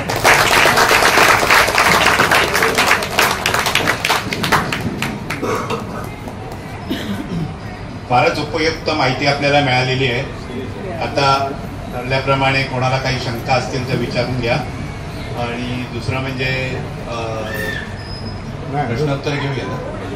माणूसनं अजून काही सांगायचं आता ते प्रश्न उत्तरातला येईलच असं बघायला गेलं तर कोणाला प्रश्न असतील तर विचारा. पहिला प्रश्न मी विचारतो साधा, की जे टेस्ट जे सांगितलं ते जरा सिम्प्लिफाय करा. ज्या टेस्ट घेतात 8 वाजता 9 वाजता ब्रेकफास्टच्या वेळी, ते जरा थोडंसं complicated, try to make it as simply as possible. Okay, so ज्या दिवशी तुमची ब्लड टेस्ट असते, फास्टिंग आणि पोस्ट फूड शुगर, फास्टिंग आणि पोस्ट लंच शुगर ही युजली ब्लड टेस्ट ॲडवाईज केली जाते. मेन गोष्ट ही आहे की त्याच्या आदल्या दिवशीपर्यंत आणि त्या दिवशीपर्यंत तुमच्याकडे मेडिसिनचा स्टॉक आहे की नाही आधी हे बघून घ्या. फास्टिंग शुगर जेव्हा तुम्ही करणार तेव्हा तुम्ही उपाशी पोटी जायचंय, तेव्हा तुम्ही पाणी पिऊ शकता. तुमची काय थायरॉइड किंवा बीपीची मेडिसिन्स उपाशी पोटी तुम्हाला घ्यायला सांगितलं असेल ते मात्र घेऊन जाऊ शकतात. बट फास्टिंग शुगर करायच्या आधी तुम्ही तुमचे शुगरचे मेडिसिन्स खाऊन जाऊ नका. आधी ती फास्टिंग ब्लड शुगरची टेस्ट तुम्ही करा. त्याच्यानंतर तुम्ही तुमचा जो रुटीन ब्रेकफास्ट आहे तो घ्या. त्याच्या आधी किंवा त्याच्यानंतर तुमचे जे मेडिसिन्स असतील, काही मेडिसिन्स बिफोर ब्रेकफास्ट आहेत, काही मेडिसिन्स आफ्टर ब्रेकफास्ट. तर त्या दिवशी तुमचे जे मेडिसिन्स आहेत ते घ्या. तुमचा रेग्युलर ब्रेकफास्ट करा. त्याच्यानंतर तुमच्या डॉक्टरांच्या सल्ल्यानुसार आयदर पोस्ट फूड शुगर हा 2 hours पोस्ट ब्रेकफास्ट पण असू शकतो आणि 2 hours पोस्ट लंच पण असू शकतो. If your doctor is fine with 2 hours post breakfast, तर त्या ब्रेकफास्ट कन्झ्युम करून 2 hours नंतर तुम्ही सेकंड ब्लड टेस्ट द्या. जर तुमचा फास्टिंग आणि पोस्ट लंच टेस्ट करायची असेल तर फास्टिंगला ॲज आय सेड उपाशी पोटी जा, पाणी पिऊन जाऊ शकता. तिथे गेल्यानंतर तुमचं ब्लड सॅम्पल द्या. त्याच्यानंतर तुमचा रुटीन ब्रेकफास्ट आणि त्याच्या आधी किंवा नंतर असणारे मेडिसिन्स घ्या. त्याच्यानंतर तुमचा जो रुटीन लाईफस्टाईल आहे तो फॉलो करा. तुमचं लंच टाईमला तुमचं रुटीन लंच घ्या. त्या दिवशी टेस्ट आहे म्हणून एक गुलाबजामुन एक्स्ट्रा खाल्ला किंवा एक पोळी जास्त खाल्ली असं करू नका. रुटीन टाईम तुमचा लंच टाईम 1 वाजता तर 1 वाजताच लंच करा. त्याच्या आधी किंवा त्याच्यानंतर काही मेडिसिन्स किंवा इन्सुलिन्स असतील तर ते घ्या. आणि त्याच्या 2 hours, सपोज तुम्ही 1 वाजता जेवला तर पोस्ट लंच आपण 3 वाजता करणार. Okay, so post food report हा आफ्टर ब्रेकफास्ट किंवा आफ्टर लंच अशा प्रमाणे करू शकतो. युजली डॉक्टर सांगत नाही की ते पोस्ट लंच करा किंवा पोस्ट ब्रेकफास्ट करा. ते असंच म्हणतात की पोस्ट प्रॅन्डियल म्हणजे आफ्टर ब्रेकफास्ट अँड लंच. तर दोन्ही करून जाता येतं की असं दोन्ही करून घेणं अजून उत्तम आहे. बिकॉज कसं असतं की युजली फास्टिंग आणि पोस्ट लंचच म्हणलं जातं. बट प्रॉब्लेम हा आहे की लंच तुमचा 1 वाजता होतो तर पोस्ट लंच 1 किंवा 2 वाजता होतो. पोस्ट लंचची वेळ 3 आणि 4 वाजताची असते. सो तुम्ही अशी लॅब पकडायची जी त्यावेळेपर्यंत ओपन राहील आणि लॅब प्रमाणे तुम्ही खाऊ नका, तुमच्याप्रमाणे तुम्ही खा आणि पोस्ट लंच. काही लॅब्स किंवा काही ठिकाणी, आता मुंबईसारख्या शहरात नाही पण काही ठिकाणी लॅब्स आर लिमिटेड. तर अशा ठिकाणी ते अर्धा दिवसच काम करतात. तर तशा वेळेला तुम्ही पोस्ट ब्रेकफास्ट पण करू शकता. पण तुम्ही तुमच्या डॉक्टरचा सल्ला घ्या की मी पोस्ट लंच न करता पोस्ट ब्रेकफास्ट शुगर केली तर चालेल का. आणि I think better steel would be तुम्ही दोन्ही करा. बिकॉज बऱ्याचदा पोस्ट लंचमध्ये जे कळत नाही ते पोस्ट ब्रेकफास्टमध्ये कळत. So better still is both post meal sugar meals. किंवा तुम्ही एक करू शकता की पोस्ट ब्रेकफास्ट तुम्ही लॅबमध्ये करा आणि पोस्ट लंचची जी लेवल आहे ती तुमच्याकडे ग्लुकोमीटर ठेवा घरी आणि त्याच्यावरती चेक. सो आपल्याला दोन्ही रिपोर्ट्सची माहिती मिळते. 1 मिनिट. काय आलंय, आम्ही बोर्डवर लिहिताना म्हणा किंवा प्रचार करताना सगळा diabetes, cholesterol, thyroid, blood pressure या प्रत्येक जे सफरर आहेत त्या अँगलने आलेले आहेत. आपण आता जास्तीत जास्त डायबिटीजवरच बोललो, तर त्याचाही आता त्या अनुषंगाने तुम्ही कोलेस्ट्रॉल, थायरॉइडचा वगैरे उल्लेख केला आहे कुठल्या डायबिटीसच्या अनुषंगाने. पण त्यांना नाराजी नको किंवा आमच्या थायरॉइडबद्दल काहीच सांगितलं नाही किंवा अर्थात वेळ तेवढा नाही आपल्याला हे मान्य आहे, पण थोडाफार त्याच्याबद्दल पण उल्लेख करायला तर बरं होईल. थायरॉइडचं कारण काय आहे किंवा त्याची काय काळजी घ्यावी. बरोबर प्रश्न आहे त्यांचा की थायरॉइडमध्ये 2 प्रकार आहेत. म्हणतात मग तसं वाचून ऐकलं हायपोथायरॉइड आणि हायपर थायरॉइड. पण नक्की हा का होतो की सगळ्या यंग जनरेशनला हा थायरॉइड हा प्रकार दिसतो आणि थायरॉइड झाल्यानंची स्किन काळी पडते. आपण दिसतो, म्हणजे बऱ्याच लोकांमध्ये असं दिसतो, थोडक्यात सांगू शकाल? थायरॉइड म्हणजे नक्की काय हे आपण पहिलं माहीत करून घेऊया थोडक्यात. थायरॉइड ही आपल्या गळ्यामध्ये असलेली ग्रंथी आहे जी हॉर्मोनची निर्मिती करते. T3 आणि T4 नावाचे 2 हॉर्मोन ते तयार करते. ती एकदम अशी एक छोटीशी ग्रंथी असते बटरफ्लायच्या शेपमध्ये, आणि त्या ग्रंथीवर नियंत्रण असतं मेंदूचं. आपल्या ब्रेनमधून मेंदूमधून एक TSH नावाचं हॉर्मोन बनतं, ते त्या थायरॉइड ग्रंथीवरती नियंत्रण ठेवत असतं. आता थायरॉइडचं काम काय आहे तर ते T3 आणि T4 नावाचं हॉर्मोन तयार करतं, रक्तात सोडतं, आणि त्याचं काम असं असतं की आपण जे काही अन्न खातो त्यातून जी ऊर्जा निर्माण होते त्या ऊर्जेचा वापर शरीराला, जे चयापचय असं आपण थोडक्यात मराठीत बोलतो, मेटाबॉलिझम. मेटाबॉलिझम सोपा शब्द वाटतो चयापचयापेक्षा. तर मेटाबॉलिझम जो आहे त्याचं नियंत्रण थायरॉइडचं असतं. आता थायरॉइडचे 2 प्रकार असतात. एक तर हायपो म्हणजे कमी, म्हणजे T3 आणि T4 हे हॉर्मोन कमी बनतात काही कारणांमुळे. कारण काय असतात तर थायरॉइड ग्रंथीवरती काही गोष्टींमुळे इफेक्ट होतो.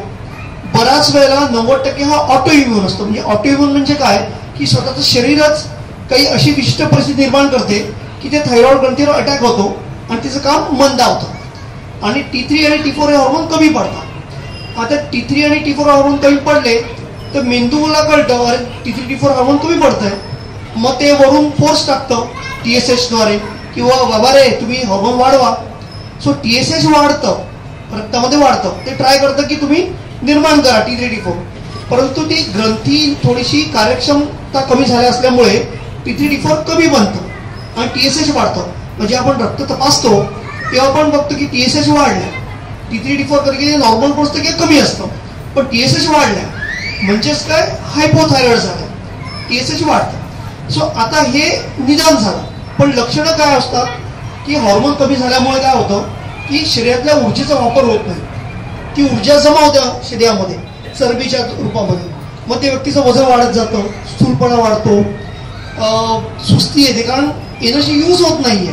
त्यामुळे मग लिथार्जी येणं, विसरायला होणं, ऍक्टिव्ह न राहणं, केस गळणं, कारण ऊर्जा वापरली जात नाहीये, वजन वाढत जाणं, भूक मंदावणं की कमी खातोय पण वजन वाढतंय, किंवा पोट साफ न होणं, ही लक्षणं हायपोथायरॉइडची.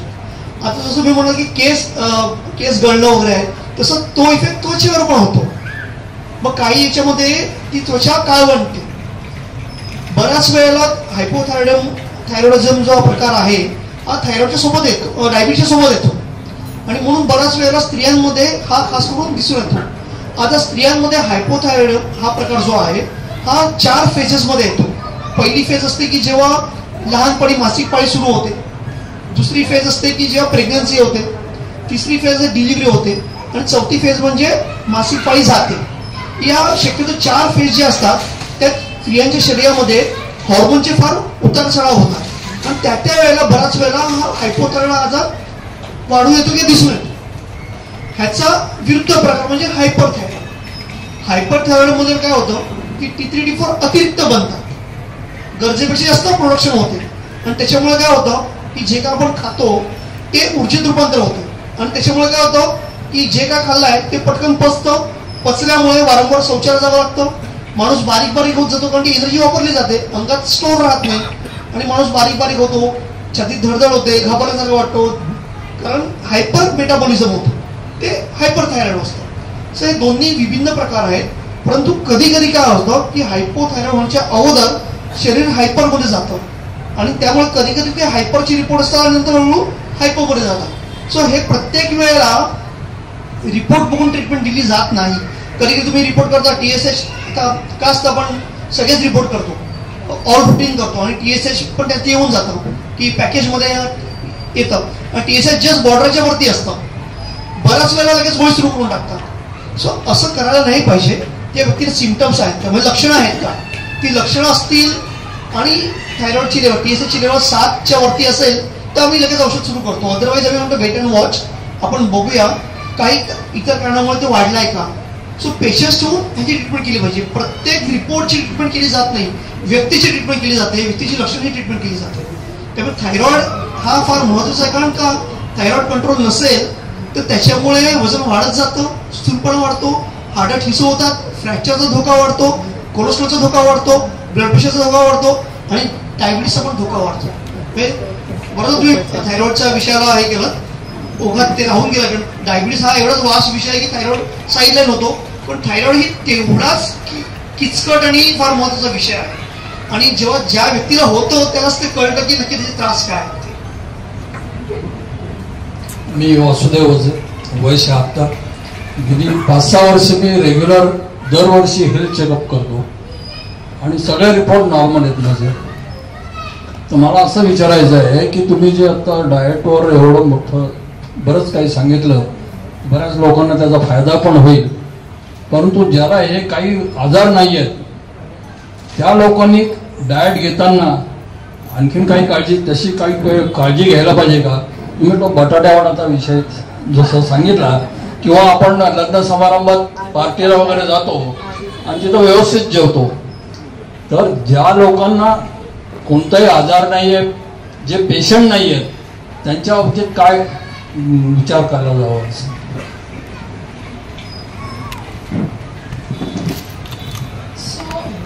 पहिली गोष्ट म्हणजे जर काही पार्टी किंवा काही ओकेजन असेल तर तुम्ही पेशंट असो किंवा नसो, एवढे रेस्ट्रिक्शन्स 365 डेज पाळणं हे डिफिकल्ट आहे. सो आपल्याला तुम्हाला डायबेटिक पेशंट म्हणून नाही बघायचं आहे, तुम्ही एक ह्युमन बिईंग आहात, तुमचे पण काही लाईक्स असतात, तुमचे पण पार्टीज ओकेजन्स, तुमचे पण काही सोशल गॅदरिंग्स असतात.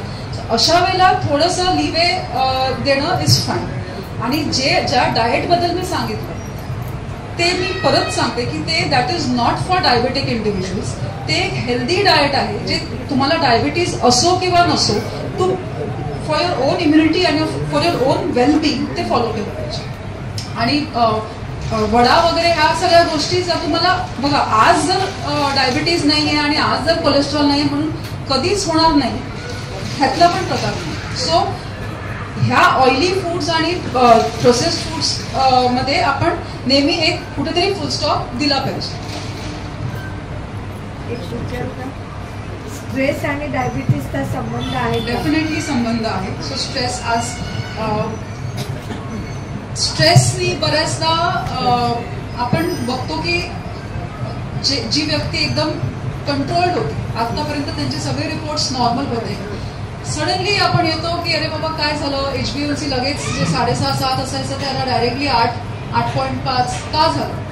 तर बऱ्याचदा आपण जेव्हा हिस्ट्री विचारतो तेव्हा काहीतरी घरी स्ट्रेसफुल प्रसंग आला असेल, काही असेल. सो तशामध्ये स्ट्रेसमुळे काही इंटरनल हॉर्मोनल चेंजेस होतात, ज्याला आपण कॉर्टिसॉल हॉर्मोन असं म्हणतो. हा स्ट्रेस हॉर्मोन आहे. हे जेव्हा वाढतात तेव्हा त्याचा डायरेक्ट इम्पॅक्ट डायबिटीजवर आणि वेटवर, ह्या दोघांवरती होतो. सो बरीच लोक वेट लॉसचा प्रयत्न करतात पण वेट लूज होत नाही. त्याचं एक मेन कारण स्ट्रेस आहे.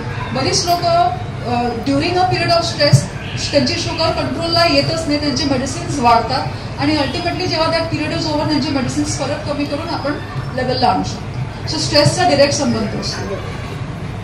पण एक गोष्ट आहे, stress is not the only cause. म्हणजे बऱ्याचदा मिसकन्सेप्शन हे असतं की मला डायबिटीस का झाला तर मला स्ट्रेसमुळे झालं. स्ट्रेसमुळे नाही झालंय, स्ट्रेसमुळे तो जो होता तो थोडासा ॲग्रोवेट झाला.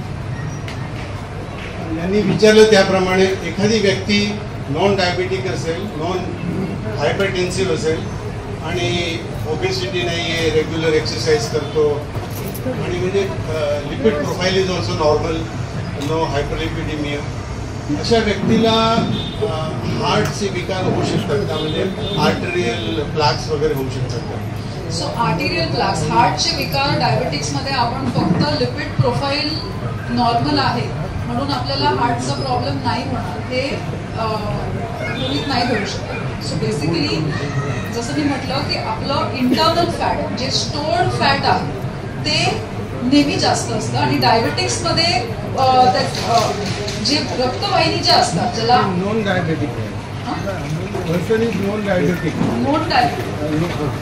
Already a diabetic, right? Is not a diabetes. Is not a diabetic, तर त्याला हार्टचे विकार तरी सुद्धा होऊ शकतात. बिकॉज हार्टचे विकार फक्त शुगर आणि डायबिटीजमुळेच नाही, त्याला इंटरनल दुसरे काही म्हणजे तुमचं वेट वाढत गेलं, तुमची इंटरनल फॅट्स वाढत गेली, सो तुमचं लिपिड प्रोफाईल जे आहे हे फ्लोईंग ब्लड मधलं लिपिड कंटेंट डिसाईड होतं त्याचे. पण तुमचे जे ब्लड वेसल्स आहेत त्याच्या आतमध्ये जे स्टोर्ड फॅट आहे, ज्याला प्लाक्स म्हणतो आपण, that cannot be just by just a lipid profile और जस्ट अन ECG ऑल्सो. बऱ्याचदा लोक म्हणतात की माझा ECG नॉर्मल आहे म्हणून मला काही हार्टचा प्रॉब्लेम नाही. So ECG is just one of the test for heart. ECG मध्ये आपण रेस्टिंग ECG करतो, जेव्हा तुम्ही रेस्टला असता, तुम्ही झोपलेले असता. पण बऱ्याचदा तुमचा हार्ट स्ट्रेसमध्ये तेव्हा जातो when you are putting it at load, म्हणजे जेव्हा तुम्ही एक्सरसाइज करतात, तुम्ही अपहिल चालतात किंवा तर त्यावेळेला TMT किंवा डिपेंडिंग अपॉन द सिम्पटम्स इतर इन्व्हेस्टिगेशन्स म्हणजे एनजिओ किंवा CT angio, these are monitored. हे होमोसिस्टिक बऱ्याच वेळेला डायबिटीस नाही आहे, ब्लड प्रेशर नाही आहे, अशा व्यक्तींना सुद्धा हार्टचे त्रास होऊ शकतात. सो त्याला काही जेनेटिक कंडिशन कारणीभूत असतात. काही वेळेला अनुवंशिकतेने काही हृदयाच्या अशा काही अरिथमिया म्हणतात त्याला, की ते हृदयाचे ठोके जे अनियंत्रित होत असतात आणि अशा व्यक्तींना पण हार्टचे आजार होऊ शकतात. किंवा काही काही कंडिशन्स असतात की ज्याच्यामध्ये रक्ताची विस्कॉसिटी म्हणजे रक्त जाड होत राहतं, त्याला हायपर होमोसिस्टिनिमिया वगैरे म्हणतात, की ज्याच्यामध्ये होमोसिस्टिन नावाची जी पातळी असते ती वाढते आणि रक्त जाड होतं आणि रक्ताच्या गुठळ्या व्हायचे प्रमाण वाढतं. अशा व्यक्तींना पण हार्ट अटॅकचे धोका किंवा इव्हन पक्षाघात म्हणजे पॅरालिसिस होण्याचा धोका पण वाढतो. सो म्हणून बऱ्याच वेळेला फॅमिली हिस्ट्री फार महत्वाची ठरते, की घरात कोणाला आहे का. म्हणजे आम्ही जेव्हा हिस्ट्री विचारतो तेव्हा फॅमिली हिस्ट्री पण विचारतो की डायबिटीज जरी नसेल तर इतर काही आजार आहेत का. सो त्या अनुषंगाने आम्हाला त्या व्यक्तीचा विचार करायला लागतो की जरी आता नसेल तरी भविष्यात होऊ शकतो. सो तो धोका टाळणं तेवढंच महत्वाचं ठरतं.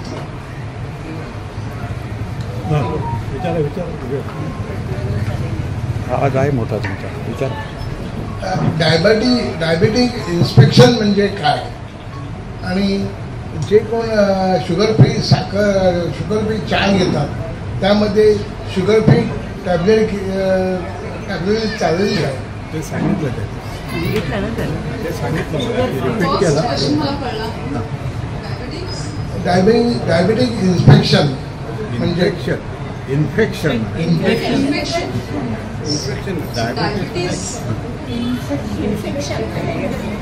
कारण हा प्रश्न मी काय विचारला, कालच TV वरती दुपारी 2 वाजता हितगुज एक कार्यक्रम होता, त्याच्यामध्ये डायबिटीजबद्दल माहिती देत होती. तर मला ऐकायला उशीर झाला, समजा गेलो, त्याच्यामध्ये त्यांनी डायबिटीज इन्स्पेक्शन म्हणजे काय त्याबद्दल माहिती दिली होती. इन्फेक्शन काय इन्फेक्शन त्याबद्दल माहिती दिली, ती मला चुकली माहिती ऐकायला. होऊ शकतं का डायबिटीज. सो इन्फेक्शन असावं probably. So diabetes is a state ज्याच्यामध्ये तुमची इम्युनिटी अफेक्ट होते, तुमची रोग प्रतिकार शक्ती जी असते ती अफेक्ट होते वेन यू आर डायबेटिक आणि तुमचं डायबिटीज जेव्हा कंट्रोलमध्ये नसतं. सो अशा व्यक्तीला बरेच इन्फेक्शन्स होणे आणि ते इन्फेक्शन्स कॉम्प्लिकेट होणं ह्याची रिस्क फार जास्त असते. सो रुटीन बेसिक इन्फेक्शन्स जे डायबिटिक्समध्ये आपण युजली बघतो ते फंगल इन्फेक्शन्स असतात. सो स्किनवरती होणारे फंगल इन्फेक्शन्स किंवा इंटरनल इन्फेक्शन्स म्हणजे युरिनरी इन्फेक्शन्स, हे इन्फेक्शन्स फार कॉमन आहेत. पण सिव्हिअर इन्फेक्शन्स म्हणजे साधा सर्दी खोकला झाला आणि तो निमोनियामध्ये कन्वर्ट होणं आणि त्या निमोनियाला जे नॉर्मल माणसाला 7 डेजमध्ये रिकव्हरी होते की डायबिटीजमध्ये 14 दिवस लागणार. त्यामध्ये त्याला जो नॉर्मल व्यक्ती घरीच ट्रीट होऊ शकतो किंवा साध्या वॉर्डमध्ये ट्रीट होऊ शकतो, तो डायबिटीज असल्यामुळे डायरेक्टली ICU मध्ये जाणं, हे प्रॉब्लेम्स डायबिटिक्समध्ये खास करून दिसून येतात. सो तसंच दुसरं मेजर इन्फेक्शन्स म्हणजे डायबिटीजमध्ये is a gall bladder infection आणि किडनीचं पायलोनेफ्रायटिस. म्हणजे किडनी जे आपण युरिनरी एरियामध्ये जे मायनर बेसिक इन्फेक्शन असतात ते थेट किडनीपर्यंत पोहोचणं ह्याचे चान्सेस डायबिटिक्समध्ये फार जास्त असतात. तर त्याला आपण पायलोनेफ्रायटिस म्हणतो. सो इन्फेक्शन्स होणं आणि इन्फेक्शन्स कॉम्प्लिकेट होणं This is very common in diabetes. आणि डायबिटीसमध्ये इन्फेक्शन्स का वाढतात किंवा इन्फेक्शन बरे का होत नाहीत याची बरीचशी कारणं आहेत. म्हणजे आता बरेचदा समजा एखादी जखम झाली आहे तर आपण मलमपट्टी करतोय. काही व्यक्ती असे असतात की ज्या पायाला जखम झाली आहे वर्ष तो खड्डा बुजतच नाही, ते पट्टी करतायत. सो त्याचं कारण काय की का बरं होत नाहीये. म्हणजे डायबिटीस कंट्रोल केला आहे पण जखम भरली नाहीये. तर त्याचं कारण काय आहे की डायबिटीस ही लेंदी प्रोसेस असते की डायबिटीस पूर्वीचा कंट्रोल नसतो आधीचा, तर त्यावेळेला त्या डायबिटीसमध्ये रक्ताची साखर वाढून अशी कंडिशन होते की जखम भरण्यासाठी ज्या पांढऱ्या पेशी असतात WBC म्हणतात, जे फायटिंग पेशी असतात आपल्या शरीराच्या, की लगेच पुढे जखम झाली कधी कधी पोचतात, जंतूंशी फायटिंग करतात आणि त्याला बरं करतात. तिकडे पटकन कुठेतरी पू होतो आणि तो मिटून जातो. तर डायबिटीसमध्ये जखम का भरत नाही तर पहिलं असं गोष्ट होते की त्या सफेद पेशी ज्या असतात त्या स्लो होतात. मग त्याची मुवमेंट आहे ना ती होतच नाही, म्हणजे ते वेळेवर जातच नाही, म्हणजे गाफील राहतात. इन शॉर्ट ते शत्रूशी लढण्यासाठी तिला गाफील राहिलं. तो शत्रू जो पण पसरत नाही आतमध्ये तोपर्यंत त्याला माहितीच पडत नाही, कारण तिकडचे संवेदना बोथट झालेले असतात. म्हणजे स्किन आपली त्वचा जी आहे त्याची जी सेन्सेशन आहे ते डिस्टर्ब झालं आहे. बरं जर काटा लागलाय किंवा पायाला जखम झाली आहे ती दुखतच नाही, माहीतच पडत नाही. आणि त्यामुळे जोपर्यंत तो शत्रू आतमध्ये पसरलेला असतो तेव्हा त्याला जाग येते. जाग जर सांगते की तुम्ही जाऊन अटॅक करा, पण ते अटॅक करायच्या लेवलवर नसतात. आणि म्हणून डायबिटीस इन्फेक्शन ही इतर इन्फेक्शन पेक्षा वेगळं आहे.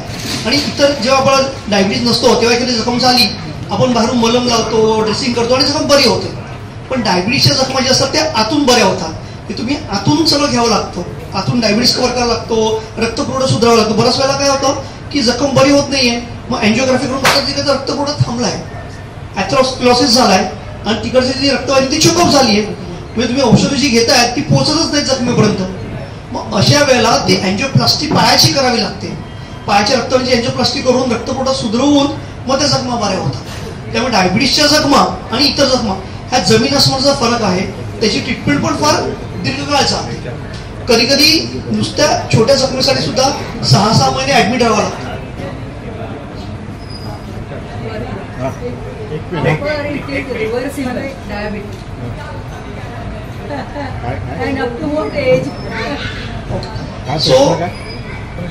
रिव्हर्स करता येतो का diabetes?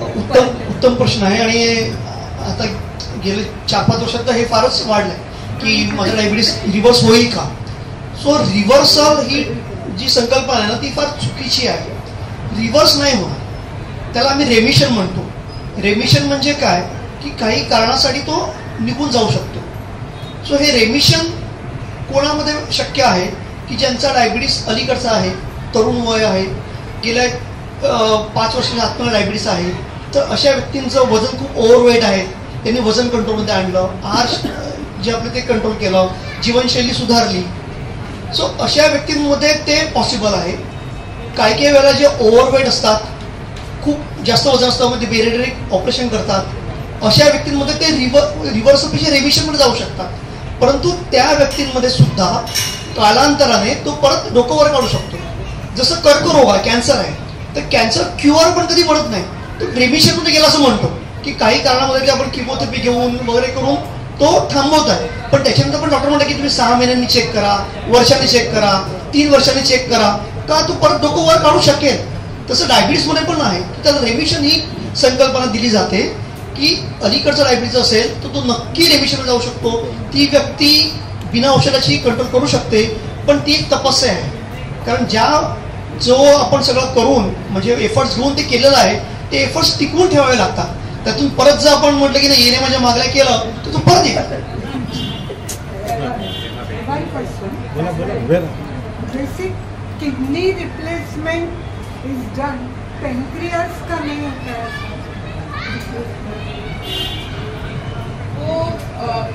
It is still in a very early stage. होता है, there is dual kidney and pancreas replacement which is still done, but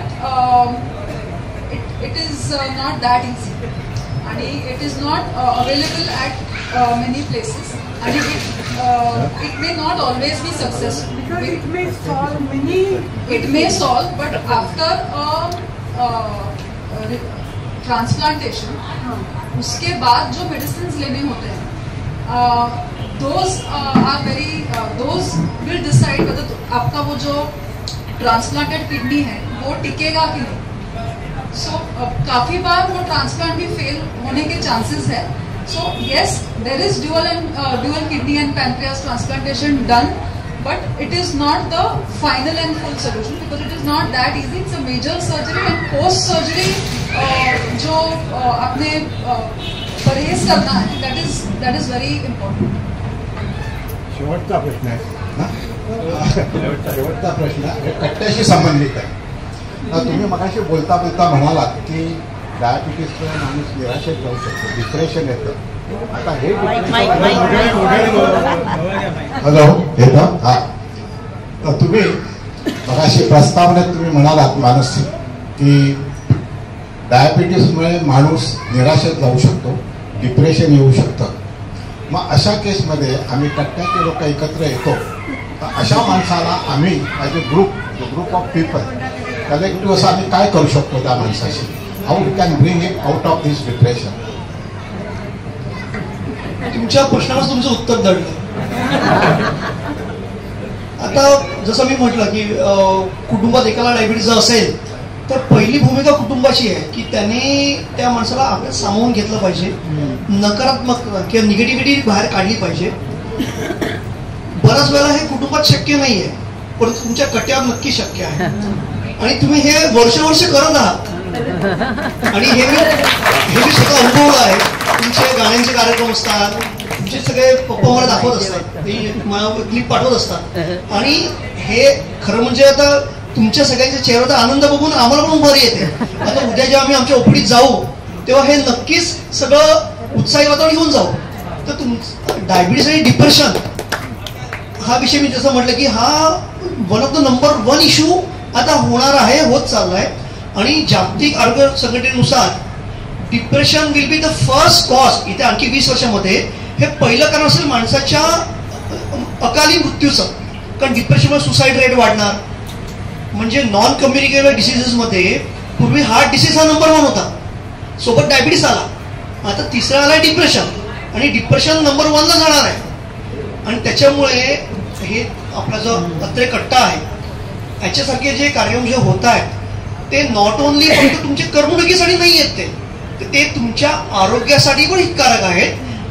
तुमच्याच नव्हे तर तुम्ही जो सकारात्मकता इथून घेऊन जाता ती सकारात्मकता तुमच्या घरात पण पसरते आणि तुमच्याद्वारे आमच्याकडे पसरते. आता आम्ही ते माध्यम आहोत, कारण आमच्याकडेही वयोज्येष्ठ जेव्हा व्यक्ती येतात तेव्हा आम्ही तोच विचार करतो की ती व्यक्ती म्हणजे डायबिटीस रिपोर्ट घेऊन जेव्हा येते तर ती फक्त ती शुगर नाही, तो डायबिटिक पर्सन नाहीये. The person is with diabetes. तो डायबिटीस घेऊन आलेली व्यक्ती आहे. ती व्यक्ती स्वतः तिचं एक व्यक्तिमत्व आहे आणि त्या व्यक्तिमत्वाच्या दृष्टीने विचार करणं, त्या व्यक्तिमत्वाचा विकास.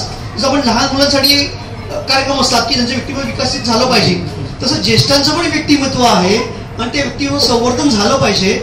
आणि मला अजिबात इथे पुढे कमी वाटत नाही बोलायला की तुमचा जो उत्साह आहे तो उत्साह आमच्या पिढीत पण नाही.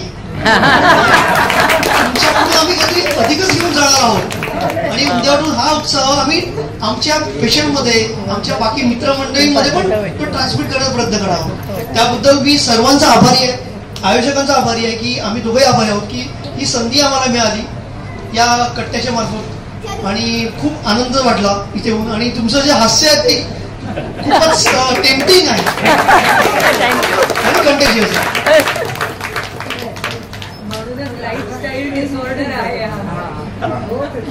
मी म्हटलं ना आमची माणसं खूप गोड आहेत सगळी. आजची गर्दी बघून मला वाटतंय की आजच्या कार्यक्रमाचं यश चांगलं सक्सेस झालेलं आहे आणि आम्ही सगळ्यांच्या जिव्हाळ्याचा प्रश्न घेतलेला आहे. यापुढे असेच आम्ही जिव्हाळ्याचे एक प्रश्न घेऊ, कार्यक्रम घेऊ आणि लोक जास्तीत जास्त येतील अशी अपेक्षा करतो. आता आपण कार्यक्रमाचा समारोप करतोय.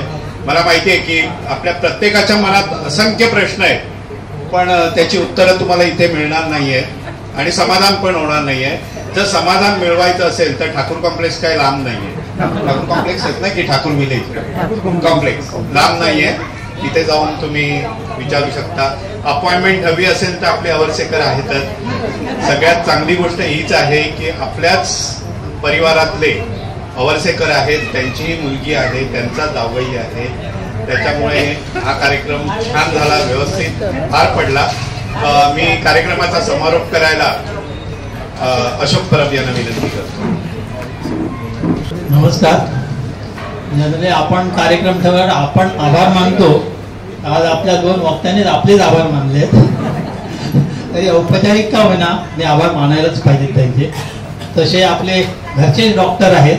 आभार हा औपचारिकपणाच करणार आहे मी शेवटी. मी परवा डॉक्टर मानसना फोन केला तेव्हा म्हटलं बा आपल्याला काय 1-1.5 तासात कार्यक्रमाला हँडअप करावा लागतो, पण लोक कंटाळू नये तर तुम्हाला अर्धा तास, शीतलला अर्धा तास आणि अर्धा तास प्रश्नोत्तराला. पण आता असं प्रेक्षकांकडे बघून वाटतंय की आणखीन कार्यक्रम तासभर चालला तरी कोण कंटाळणार नाही. कारण व्याधी ही काही कोणाला चुकलेली नाहीये. कोणी ना कोणी कुठल्या ना कुठल्या तरी व्याधीने ग्रस्त असतात. पण मला वाटतं आज आपण सगळे डिप्लोमा इन डायबिटीज सगळ्यांनी डिप्लोमा केल्यासारखंच वाटत असेल. एवढ्या ज्ञानात भर पडलेली आहे. प्रत्येक जण आत्मपरीक्षण करणारच की बाबा मी कुठल्या लेवलला आहे, मला डायबिटीस नाहीये किंवा आहे, पण आत्मपरीक्षण काय कंट्रोल करायचं एवढं घेऊन जातात प्रत्येक जण. त्यातच आमचं अत्रेकट्ट्याचे ऑर्गनायझर आम्ही सार्थक मानतो.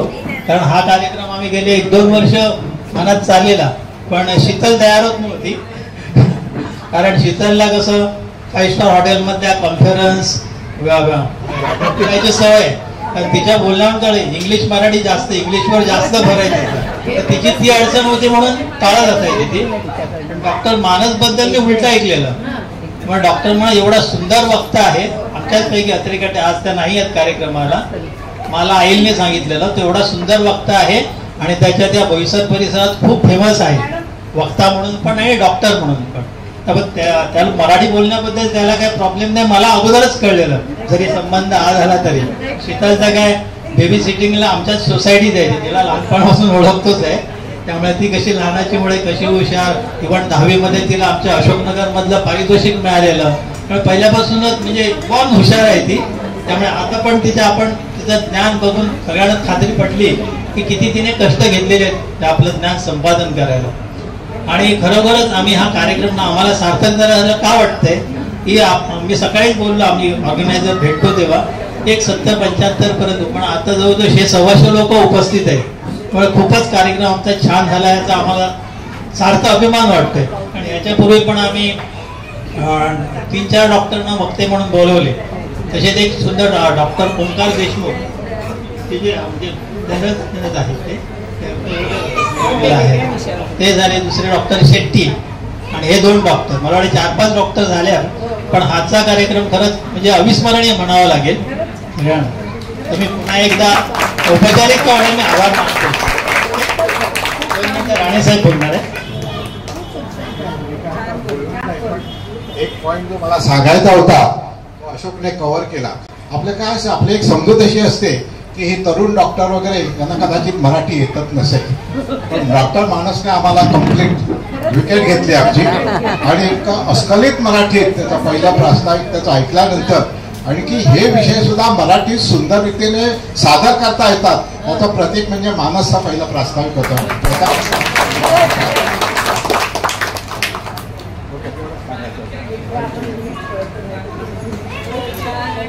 समजेल असंच कळलं. कार्यक्रम संपला असं मी जाहीर करतो.